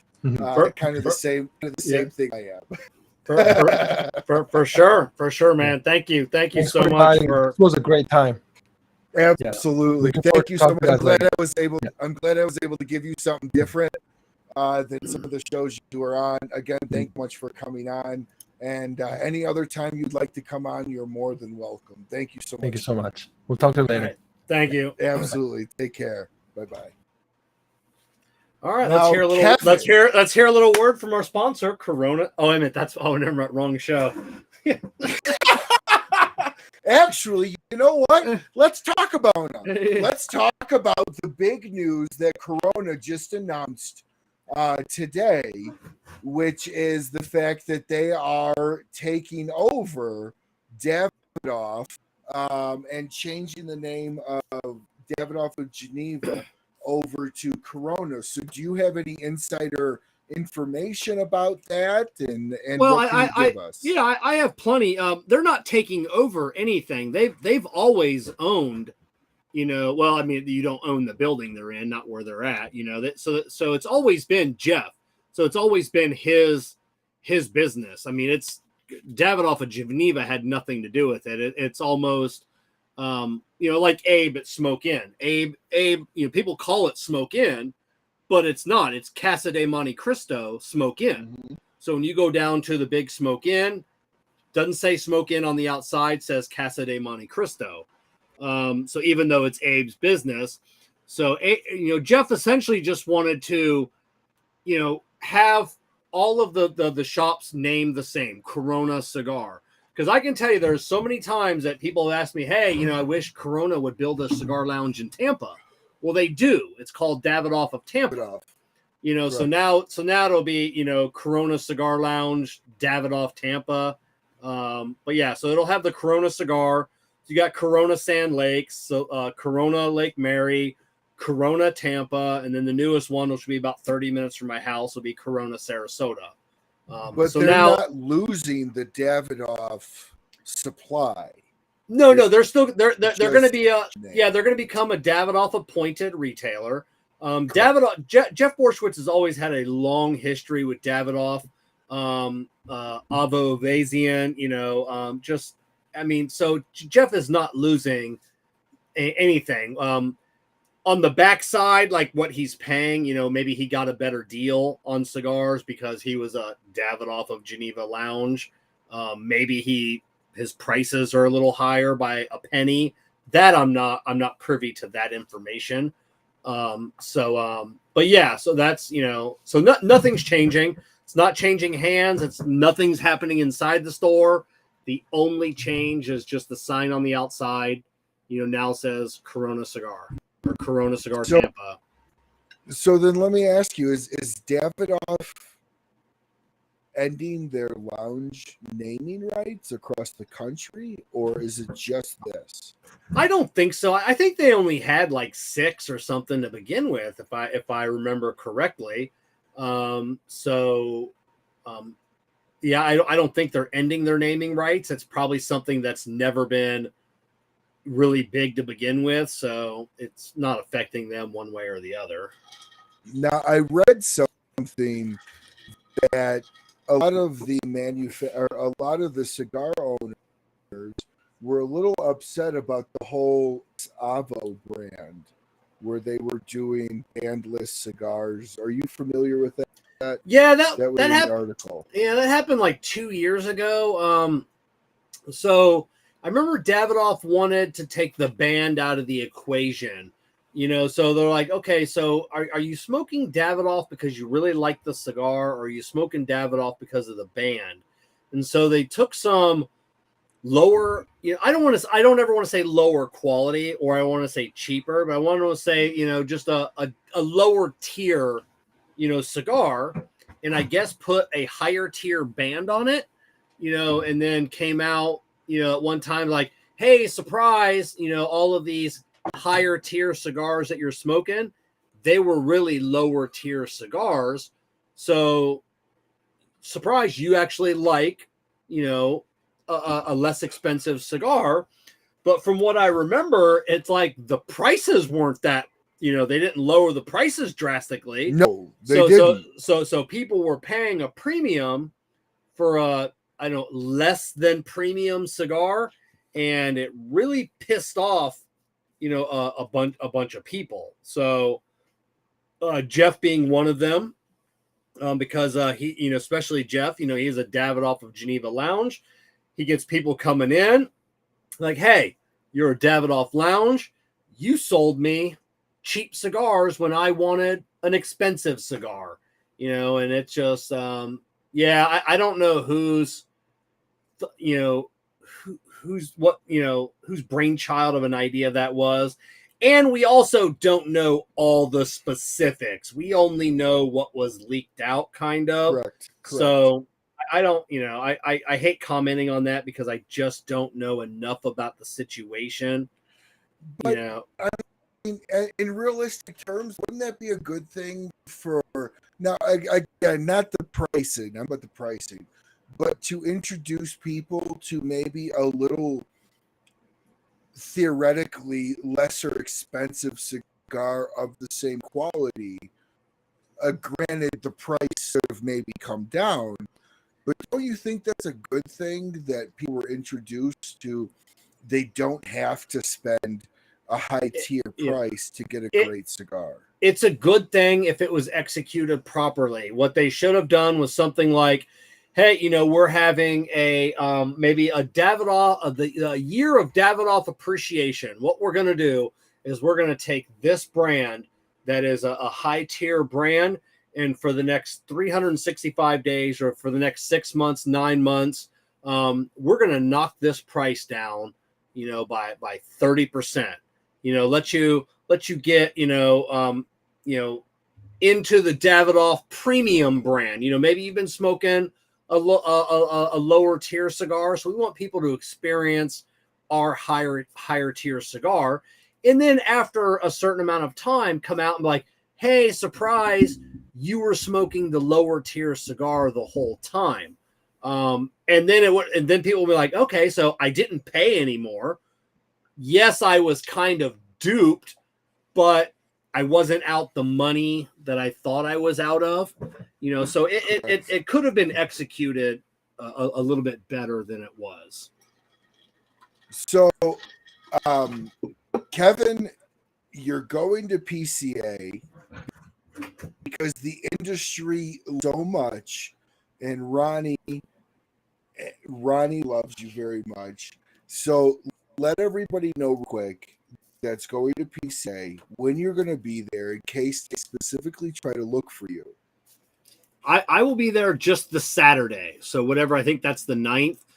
I've only got one day at PCA. Now I'll be around all day Friday. I fly into Vegas Friday morning, 9 a.m. So I'll be around all day Friday. I'll be at the party Friday night. I'll be at the party Saturday night. So you'll be able to see me. I think Ronnie said he's renting us a couple of jazzy scooters. So a couple of guys, racing around the trade show floor on the jazzy scooters. That will be Ronnie and I. I will be spending some time at the room 101 booth because he has got a pretty gangsta setup. So I'll need a place to relax my weary knee. So I'll be hanging out there. Then of course I'll be at the Fratello. I'll be in a lot of the booths, but I'll be at the Fratello booth. So if you come, I haven't talked to Omar yet, so I don't know if the cigars are going to be available. I'm assuming they are. I read that they were. Were they? Okay. I haven't talked to Omar in a couple days since I found out I was going, so I got to give him a call. So yeah, so if they're there, I would definitely love to, get your thoughts on the cigar. 'Cause it's not a unique cigar. It's not a cigar that, we try not to just tell people that it's a cigar that you can smoke from either end, because that's not really the case. There are cigars. I think Asylum was the first to do a cigar that was capped on both ends. The Super 1118 is what I believe it was called back in 94 or 95. I didn't find this out until well after. I mean, I just found this out 2 months ago when Tom Lazuka had messaged me and said, hey, we had a cigar as well. And I'm like, oh, crap. Does he hold the trademark on that? Since I think technically he was the first. And he was so great. He's like, hope you guys have fun with it, run with it. Hope you guys do well. And that's what I just love about the industry. He's just, he's been a huge supporter of ours when this came out. So love Tom. Tom's great. Yeah, great guy. But yeah, it's not a cigar that you can just smoke backwards, because you can smoke any cigar backwards. There are cigars out on the market now or double-footed that you can just smoke backwards, whatever. It is what it is. You can smoke anything backwards. But this is a cigar that you as the consumer get to choose how you want to start or end your smoking experience. Do you want to start off with something bolder, spicier, heavier, and then trickle down to something a little smoother, mellower, creamier? Or do you want to start off with something smooth, creamier, and you want that to build, and you want to finish with a powerful cigar? Or you can just cut it in half. So I've been telling, because Jessica and I, because we've been doing this, we've been testing these cigars for 2 years now. So you can actually cut the cigar in half. So and essentially leaves you with two nub-sized cigars. So what's the size? God, it's a 6 by 50 something, right? It's either 6 by, I think it's 6 by 54 is what we decided on. Okay. I literally have 1,000 cigars that in my brain right now. So, but yeah, I believe it's a 6 by 54. So that'll leave you with like 2 3-inch cigars. So what you can do, if you're right before you leave from work, you got some time, you smoke a Connecticut, not a Connecticut, but a lighter cigar, with your coffee, maybe get you that 40 minutes before you have to go to work. And then you throw the other half in your lunchbox and you take that to work with you. Maybe on your lunch break, you have your lunch and you light up that other side. Or like what Jessica and I have done, we've taken them and cut them in half. She'll take the strong end because maybe it's one evening that I don't want anything super bold, but but she does. So she'll get the bold spicy end, and then I get the smooth creamy end. I've introduced my wife, so we have gone through this progression, right? And I didn't take her on the same path that you did. As learning from you, I remember you saying that after smoking with Jessica for a year, you had given her a lot of acids, a lot of mild cigars, and she was like, why didn't you give me this heavier, more flavorful cigar earlier? So I've taken that same approach, and we started my wife on Oliva Connecticut Reserve. We then moved to Don Lino, and now I've moved to Hoyo de Nicaragua and Teno, Connecticut. And then she smoked my father Connecticut for the first time a couple of days ago. She absolutely finished it before I finished mine. She went crazy over it. Yeah, Jessica really is the unicorn when it comes to women cigar smokers, and I don't want to say that in general. Maybe newer women cigar smokers, to where, yes, I'm still a believer in starting off women with a and that's to me, that's the male chauvinist in me. It is what it is. Like I said, it's starting off, and I don't want to say I'm anything that I'm not. Is because acids and flavor or infused cigars are generally milder cigars. They have that aroma, they have that taste that newer cigar smokers, being women or men, seem to enjoy. What I would have done differently is not spent as much time with those. Maybe introduce your wives to a Fat Bottom Betty, or a Sweet Jane, a Crazy Alice, or Rocky Patel Java. But then, if it's something that they enjoy, maybe mix in pretty quickly. Hey, here's this Connecticut. It's just, it's a, just a standard cigar, and then gauge their level of, I don't want to say competence, but their level of enjoyment, I guess, or how they're handling the cigar. If they're like, oh, I really like this. And then, and then the next time, or whatever, it's like, hey, did you want to try another, Connecticut? Or did you want to try a traditional cigar, or do you want another infused? And then, if they're like, oh, I really liked that, that Connecticut, like, okay, so there's a Connecticut, then maybe switch them to a Habano. It looks like a Connecticut. Oh, yeah. It's one that look, it's a little bit lighter. If you can get them to smoke a Maduro, obviously, as a seasoned cigar smokers like you and I are, we both know that just because a cigar is black doesn't mean it's going to be stronger, powerful. A lot of times it's going to be a sweeter cigar, not infused sweetness, but just the natural tobacco sweetness. Yeah. I would say, like I said, definitely, if you're getting your significant other to smoke, I would say start off still with an infused cigar and then move up from there, because you don't want to start them off with the Connecticut and then they completely hate it, and then that's not good, because then they're less likely to smoke another one the next time. So I'll be honest with you. I was able to find a 10-pack of Brûlé Blue. Yeah. And I told my wife, I'm like, I never had this cigar. This is a cigar I've been trying to trace down. And I told her, I'm like, it's amazing. My neighbors were like, she looks at me and she goes, buy it right now. I'm like, fuck yes. So I bought it, and she's upset. Absolutely obsessed with it, to the point where she looks at me and she goes, mine. And I'm like, okay. Yeah, that's one thing I tell people say all the time. They'll message me or they make comments. I wish my significant other, generally white, it's 2022. I don't know what I'm allowed to say anymore. But my significant other wants to start smoking, or I wish they did. And I'm like, do you wish they did? Do you wish your cigar budget was twice as much as it is now? It's you go from spending $50 a week to either A, spending $100 a week, or C, you still get to spend that $50 a week. Now you're smoking half as many cigars because your wife is smoking the other half. So, but here's Jessica put. I actually just saw it on my desk here. Here's a really cool box of cigars that I got her from a Corona Cigar.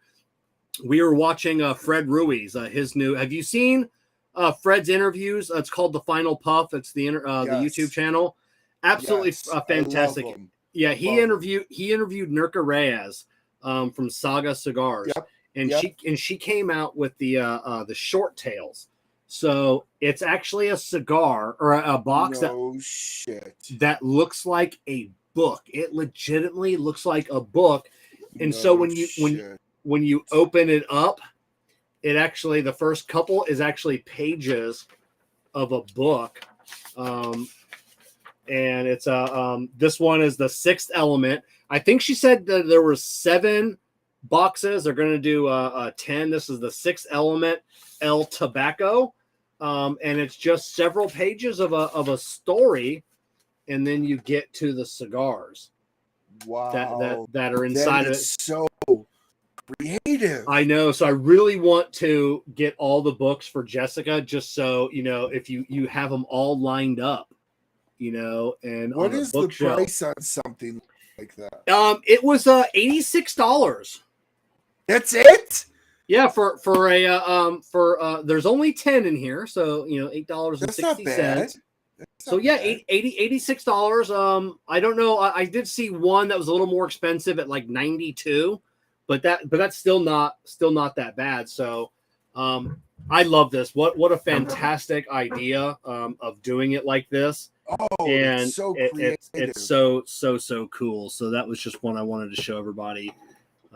So could you one more time? So the name of the cigar is called Saga. So that's the name of the company, Saga. And then I guess the series is called Short Tails. So yeah, it's and this one is book number 6, El Tobacco. So super cool. Yeah, it's That's yeah, my wife's a De Los. bookworm. Oh God, she will absolutely. I know, right? Like Ab- here's the so my wife and I smoked cigarettes for my wife was probably a little longer than me with cigarettes, but I was 20 years. And my wife's a bookworm. She would go ape shit over that. So I will definitely where can you find that? I found them on Corona Cigar. That was the first place I went to. Coronacigar.com. But it's a national release. So I've never seen it in a brick and mortar, so you may want to ask your local brick and mortar. If not, maybe hop onto your favorite cigar website. But if they don't have it, you can definitely find it at coronacigar.com. And really, like I said, $86, $86.95 maybe, so $87. It's really a great price. It still puts the cigar to about an $8 cigar, $8.50 cigar. And like I said, you get a fantastic, especially I think Nurka said they want to do 10 books total. So, I mean, how cool is that to have all of the boxes lined up and just have them on a cool shelf? Yes. So I'm sold. I will be going on Corona. I will be buying my wife a box of those. She will flip shit over that. I do want to oh shit, the question just evaded my mind. I'm so happy to find a book cigar box.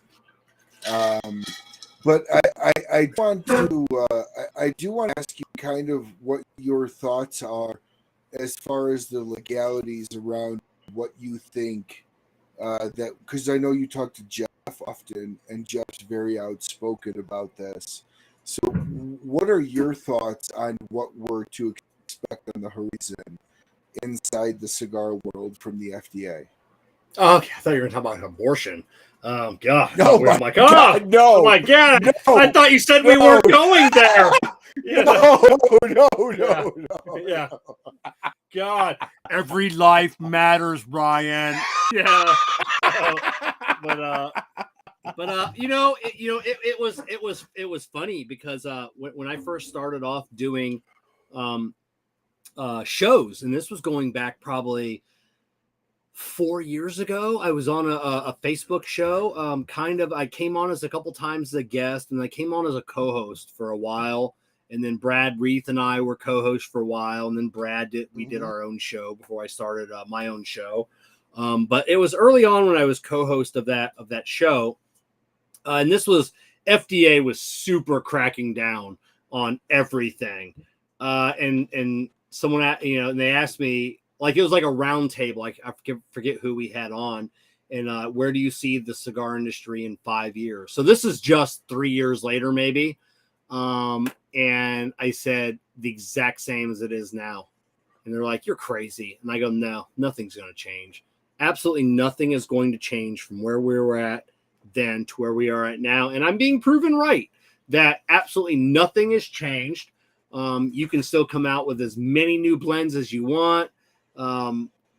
Is anything going to change? I don't know. I honestly don't see anything changing in the next few years. Even going into the next I wouldn't say 5 years, post 5 years, the tobacco law, anti-tobacco lobby is going to start cracking down, and we may see something, in the next 5 years of where the FDA is going to be forced to do something to try and limit the amount of cigars that are on the market. But the FDA had come out already, and that was during COVID when they were supposed to be doing this and the pre-market testing or whatever. And they had so many other things going on. They came out like in an article or an interview or statement, whatever. And it's like, right now, you know what? We're not focusing on cigars. Like, we have bigger fish to fry is what their statement was. We just don't have the resources right now to focus on that. And then, some of these lawsuits that the cigar industry has, sued the FDA. I think that is kind of, if we would, obviously you had to sue to protect our industry. But I think if hindsight's 2020, if we had just kind of let it go a little bit, maybe the FDA would have, they wouldn't be pushing some of the restrictions that they're being mandated by the federal judge to be pushing now. I could be completely out of line here, but I don't know. It's my opinion. So cigars aren't going anywhere. I think there's enough support for cigars. So either one or two things going to happen in the next 2 years. Cigars are going to get an exemption from the Tobacco Family Act, whatever. We're either going to get an exemption or we're not. And then if we don't, where does it go from there? People are saying, flavored cigars are gone. Are they? I don't see flavored cigars going anywhere. Not saying that because, cards on the table, my sponsor is Drew Estate. I got a sign that says Acid. They're owned by Swisher.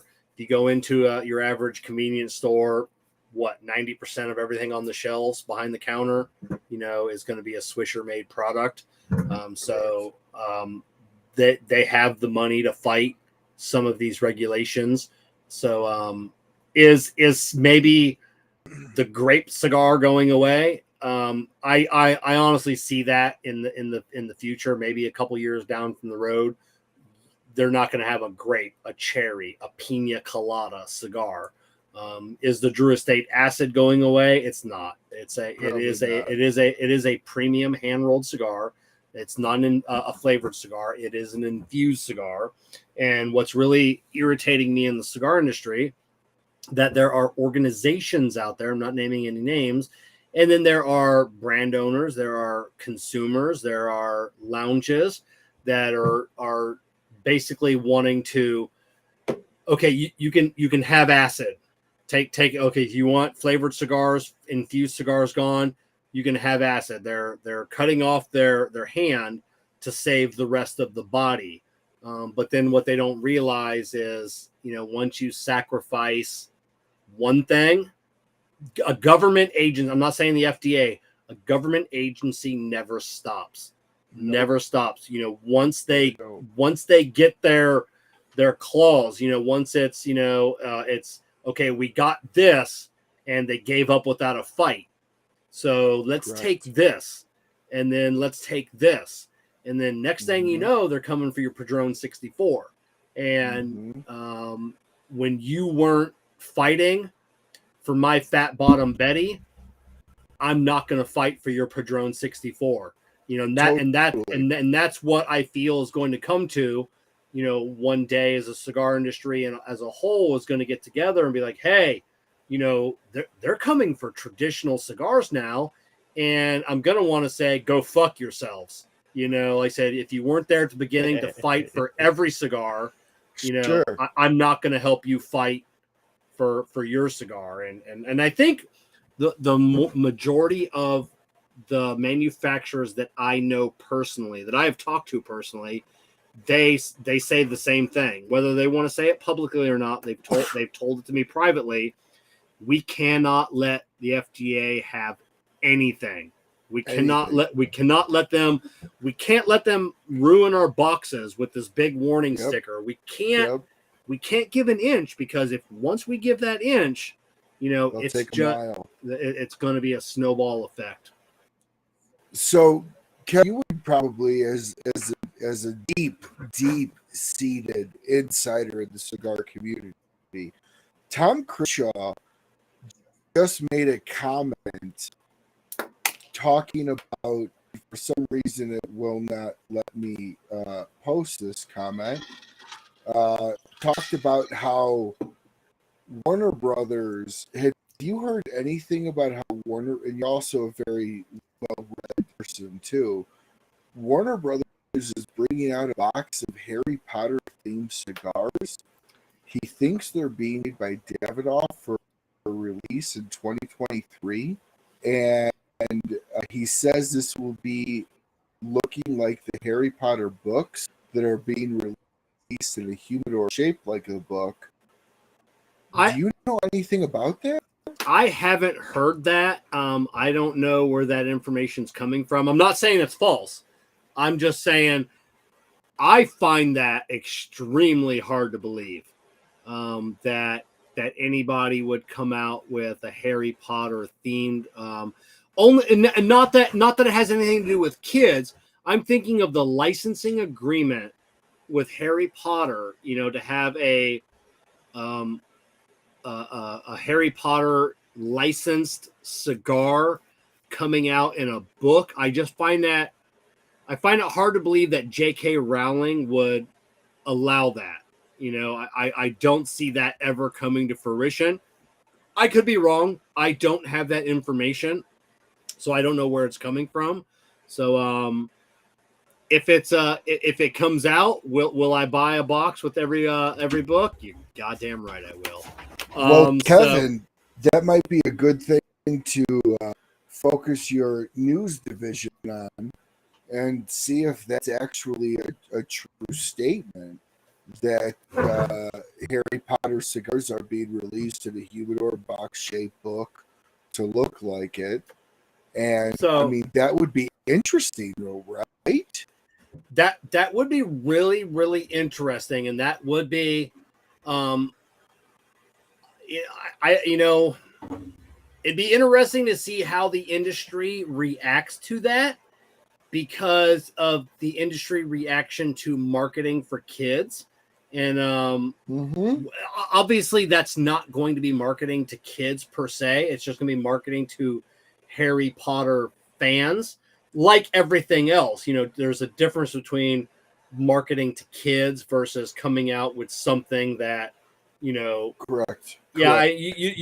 But at this point, though, like wife, who's 34, grew up as the same age Harry Potter was in every book. Yeah. Would it really be marketing to kid at that point? It wouldn't be. It would be perception. So same thing. There is no cigar company, period, marketing to kids. So that there are companies that have come out with, children-friendly bands, packaging material. Sure. Are they marketing to kids? No, they are not. Are there kids that so say on the Trash Panda website? So we have some stickers and some shirts that are very cartoonish related. I'm not marketing to kids. I'm marketing to the kid in Ryan, that remembers the Thundercats. The cartoon. So I have a snarf. Yeah, so I have a sticker, Trash Panda, that is very reminiscent of that cartoon. So I'm not marketing that sticker to children or that cigar if it ever comes out, but I am marketing it to the child in Ryan, because that is something that was part of your childhood and my childhood. Absolutely. So is there any kid that sees a pack of chocolate bars sitting on the counter? Yes, if it's in a package and it's on a counter, there is a child that is most likely going to, not most likely, there is a child somewhere that is going to open that package up thinking that there is a piece of chocolate inside. They are going to quickly be disappointed that there is no chocolate inside. There may be a kid that takes a bite out of it, thinking that it's chocolate, but there is no child that is going to light that cigar thinking that they are getting a chocolate bar. That's not happening. So we need to back off on some of this stuff. The PCA, ball busting wristy, from JSK because of the Munchies line and its Rocky Road. There, so my analogy to that is, so you set Risty's Munchies Rocky Road on the counter. Kid opens it up, looks at it. It's not ice cream, puts it back down. But sitting next to that box of Munchies is the new Mountain Dew hard drink that they have that's got alcohol in it. So they look at that, they're going to open that up and they're going to drink it. They're going to try a sip. And it is sweet and it is tasty. And they may end up drinking the whole, they may know it's something wrong, with it. Like, hey, this doesn't taste like regular Mountain Dew. And they're probably going to drink the whole thing and they're going to throw up. but that's okay. That's okay to do that. But it's not okay to market, some cigars that say munchies on them, and because that's marketing because children are the only ones that like Rocky Road ice cream. Fucking bullshit. And it's people that and it's just, and I don't want to throw names, and I don't want to throw shade out there, but I don't know anybody from Padron, so I'll throw because I heard they hate me anyways, so over something I won't talk about, but I feel that a very small percentage of some of these legacy brands are jealous of some of these younger cats coming on the market and capturing an audience and capturing the attention of people that they possibly can't capture. I'm not a fan of Padrones, not because of the cigar. Padrones have a lot of nicotine. Padrones kick my ass. That's period. I don't smoke Padrones. They're just strong. And then the other side of me is the Padron. When I think of a Padron cigar smoker, and I could be wrong, and I apologize. I say dumb shit all the time. That's why the other cigar media hates me. When I think of a Padron cigar smoker, the first thing that pops in my head is a 75-year-old guy sitting in a lounge, driving a 2022 Corvette, smoking his Padron. Not necessarily because he likes that Padron, is because it's a status symbol to him, and nobody wants to smoke what their grandfather is smoking. So his grandson, that may be 21 years old, coming out into the cigar industry, or coming up, new to cigars, maybe he doesn't want to smoke a Padron because his grandfather smokes Padron. His grandfather's friends smoke Padron, and he doesn't want to smoke an old guy's cigar. But Padron can't come out with anything else. Padron can't, and people will say, well, they can't. But I truly believe they cannot come out with anything new and exciting and to gauge the market. They can't come out with a Rocky Road because that old guy is going to be pissed off that his prestigious brand is coming out with something that he doesn't approve of. So how much longer? What is in people? And I've posed this question to manufacturers privately. I'm like, how much longer can Padron? And once again, I'm using Padron as a legacy brand. Well, they don't have a sales force. Not Padron. I'm not focusing on Padron. I'm just using Padron as an analogy for a legacy cigar brand that maybe has an older clientele. How do they survive in 10 years, 15 years when the majority of their clientele is dead? I hate to be graphic, but when your cigar smokers are dying off, are there enough new cigar smokers coming into the market to replace the cigar smokers that are dying off? I don't personally, my personal opinion, I don't think there is.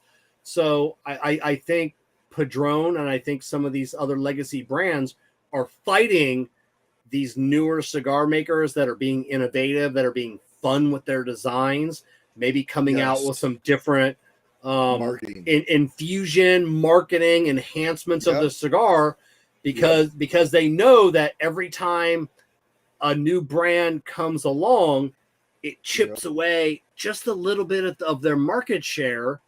So I don't know. I could be wrong. My personal opinion, I'm not picking on Padron. I'm just using it, like I said, as an analogy for a legacy brand. So so I don't know. It's I think we all need to stick together and fight together, whether you're an infused cigar smoker, an enhanced cigar smoker.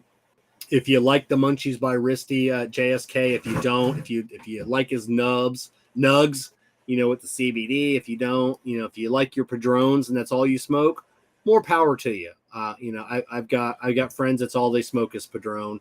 Great guys. So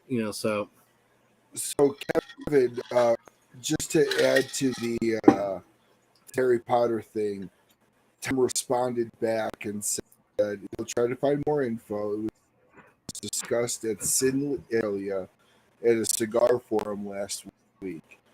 Industry is moving more towards themed cigars, which he is not particularly a fan of, and cheers.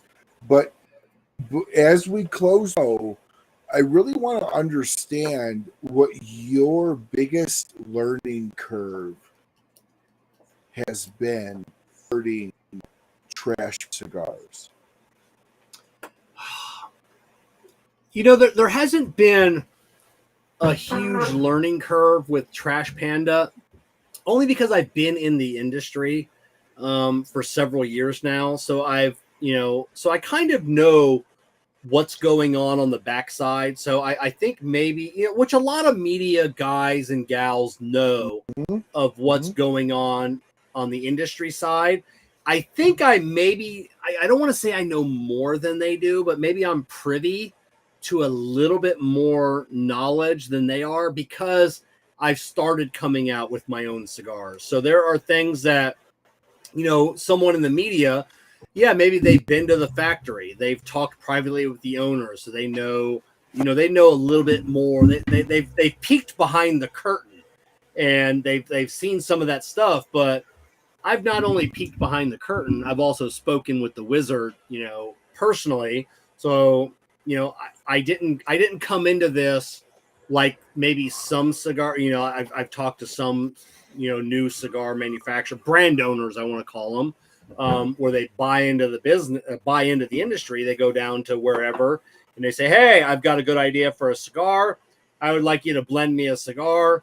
Okay, I'll take number C7 from the wall, and I want 1,000 of those and put my, and then after the fact, they're like, man, I never knew about the pricing structure, or I never knew about this, and I never knew about that. So I'm at the point, I was lucky enough to be on the backside. So I kind of knew all that coming in. I kind of knew how the industry worked. I knew how the business worked. There are still things that I don't know, only because I haven't been to the factory. And mainly COVID has shut that down. So hopefully, and my knee not being able to fucking walk and fly. So hopefully by next year I'll learn a little bit more. So there hasn't been a big learning curve, with starting Trash Panda, because like I said, I know the pricing structure. I know, I know all that. I know marketing. I know all of that. So there hasn't been a huge learning curve, on that. So there's nothing that's really surprised me so far. Well, that's good. And Kevin, always, I consider you a mentor of mine in this industry since the first time we talked, when I actually called you about your beard balm and was just blown away that I actually came to you. And ever since then, we've kind of developed a friendship, a relationship. So I will tell you, I look so forward to coming to TGS next year and taking maybe the drive down and having a cigar in your brand new lounge. And in closing, can you give any updates on when we are going to see a brand new lounge from you? Oh man, like I said, I'm hoping. My birthday is September 26th. I'm really hoping to have, the grand opening right around my birthday. That would be such a great thing. It's possible to see it done by then, but the way the construction is going on right now, it's such a boom. Everybody is busy. It's just so difficult to get things done. I just don't know. It'll be done this year. I have to have it done this year, because if I don't write that lounge off on my taxes this year, I am absolutely and undeniably fucked. So I definitely need to get that done this year. But so hopefully they'll be starting up again soon, and we'll be posting some more videos and seeing how the lounge is coming along. And it'll be exciting. There are things that we're putting off just because we don't have the space in the house and we don't have, the lounge open. So it's just mainly space. So I'm just restricted about what I can do, without having that extra space open and available to us. And once it's done, it'll definitely allow us to, broaden our horizons, if you will, be able to do some more stuff. So it's super exciting. I'm stoked. Well, I'm really excited because I'm hoping for some fireside chat style scenarios at your place where you have like a nice fire behind you. You're talking to like Fred Rui or Terrence Riley, and that lounge. Yeah, and that's one thing that we really do want, because that's the lounge is going to be, I think the actual lounge part will be about 350 square feet. The total addition is going to be much larger, but if you take out the humidor and you take out my office space out of that, so we'll have a full bar set up. We're having a custom bar made for us, so we'll be able to do the show from behind a bar, and then we'll have another section, a couple of nice lounge chairs, a TV, be able to do those like fireside chats, like you were talking about. Absolutely. We'll have another section that, maybe have like a pub table, a little bit more informal, so it's the joys of having a larger facility is be able to just, be able to do a bunch of different things without, having to either change signage or put a backdrop up or do a green screen or something like that. Well, that is my goal, to hit that ability as well. Thank you so much, Kevin, as always. By the way, just to tell you, everybody watching, type of person that Kevin is, I reached out to him yesterday morning to come on this show, guest host it with me, and the guy did tons of research into the guest that I was having on. So if you guys do not watch Cigar Prop, you are truly missing out on an exceptional host, an exceptional show, and a lot of industry news and information they'll be getting. So Kevin, I truly appreciate you always being on. Thank you so much. It truly, truly does mean a lot. And I will give you the last few minutes to close out the show, and we'll officially close it out. First of all, you're very welcome. I know what it's like to have a show and something come up at the last minute. Either you have a guest that's short on time, but you need to fill space. And then just this past Monday night, I have the best co-host in the industry. Period, hands down. Caribbean Viajantes, Stogie Road Cigars. There's nobody that does this better. He's old school. He's been doing a show forever. And when my power went out, like Ryan earlier, his computer went down, and that just having a guest by himself. If I had on Tom Lazuka and I was by myself, Tom can just chat with the audience and just talk forever. But if you have a guest that, like we did tonight with Kim, that might freak out a little bit, like, so that's why I have a fantastic host. So when Ryan reached out to me, is like, hey, I definitely need fill some time. I'm like, yeah, man, I'm there for you, because I know what it's like to need that same thing. And then I know what it was like at the beginning when Ryan reached out to me originally and had some questions. I remember what it was like to have those questions and have nobody to answer those questions. So that sucks. That is a horrible feeling, to just have to figure it out on your own. And that was one thing that Jessica and I had said from the very beginning. We will never allow that to happen, ever. If anybody ever has a question about anything, we will do whatever it takes to answer that question, because we don't ever want someone to feel like the way we felt at the beginning. Felt like, you know, either being, you know, we were outsiders and people didn't want to give up their knowledge. So that's why we do it. So thank you, Ryan. Thank you for being just a good dude, a good friend. Well, I truly appreciate it, and I can't say enough.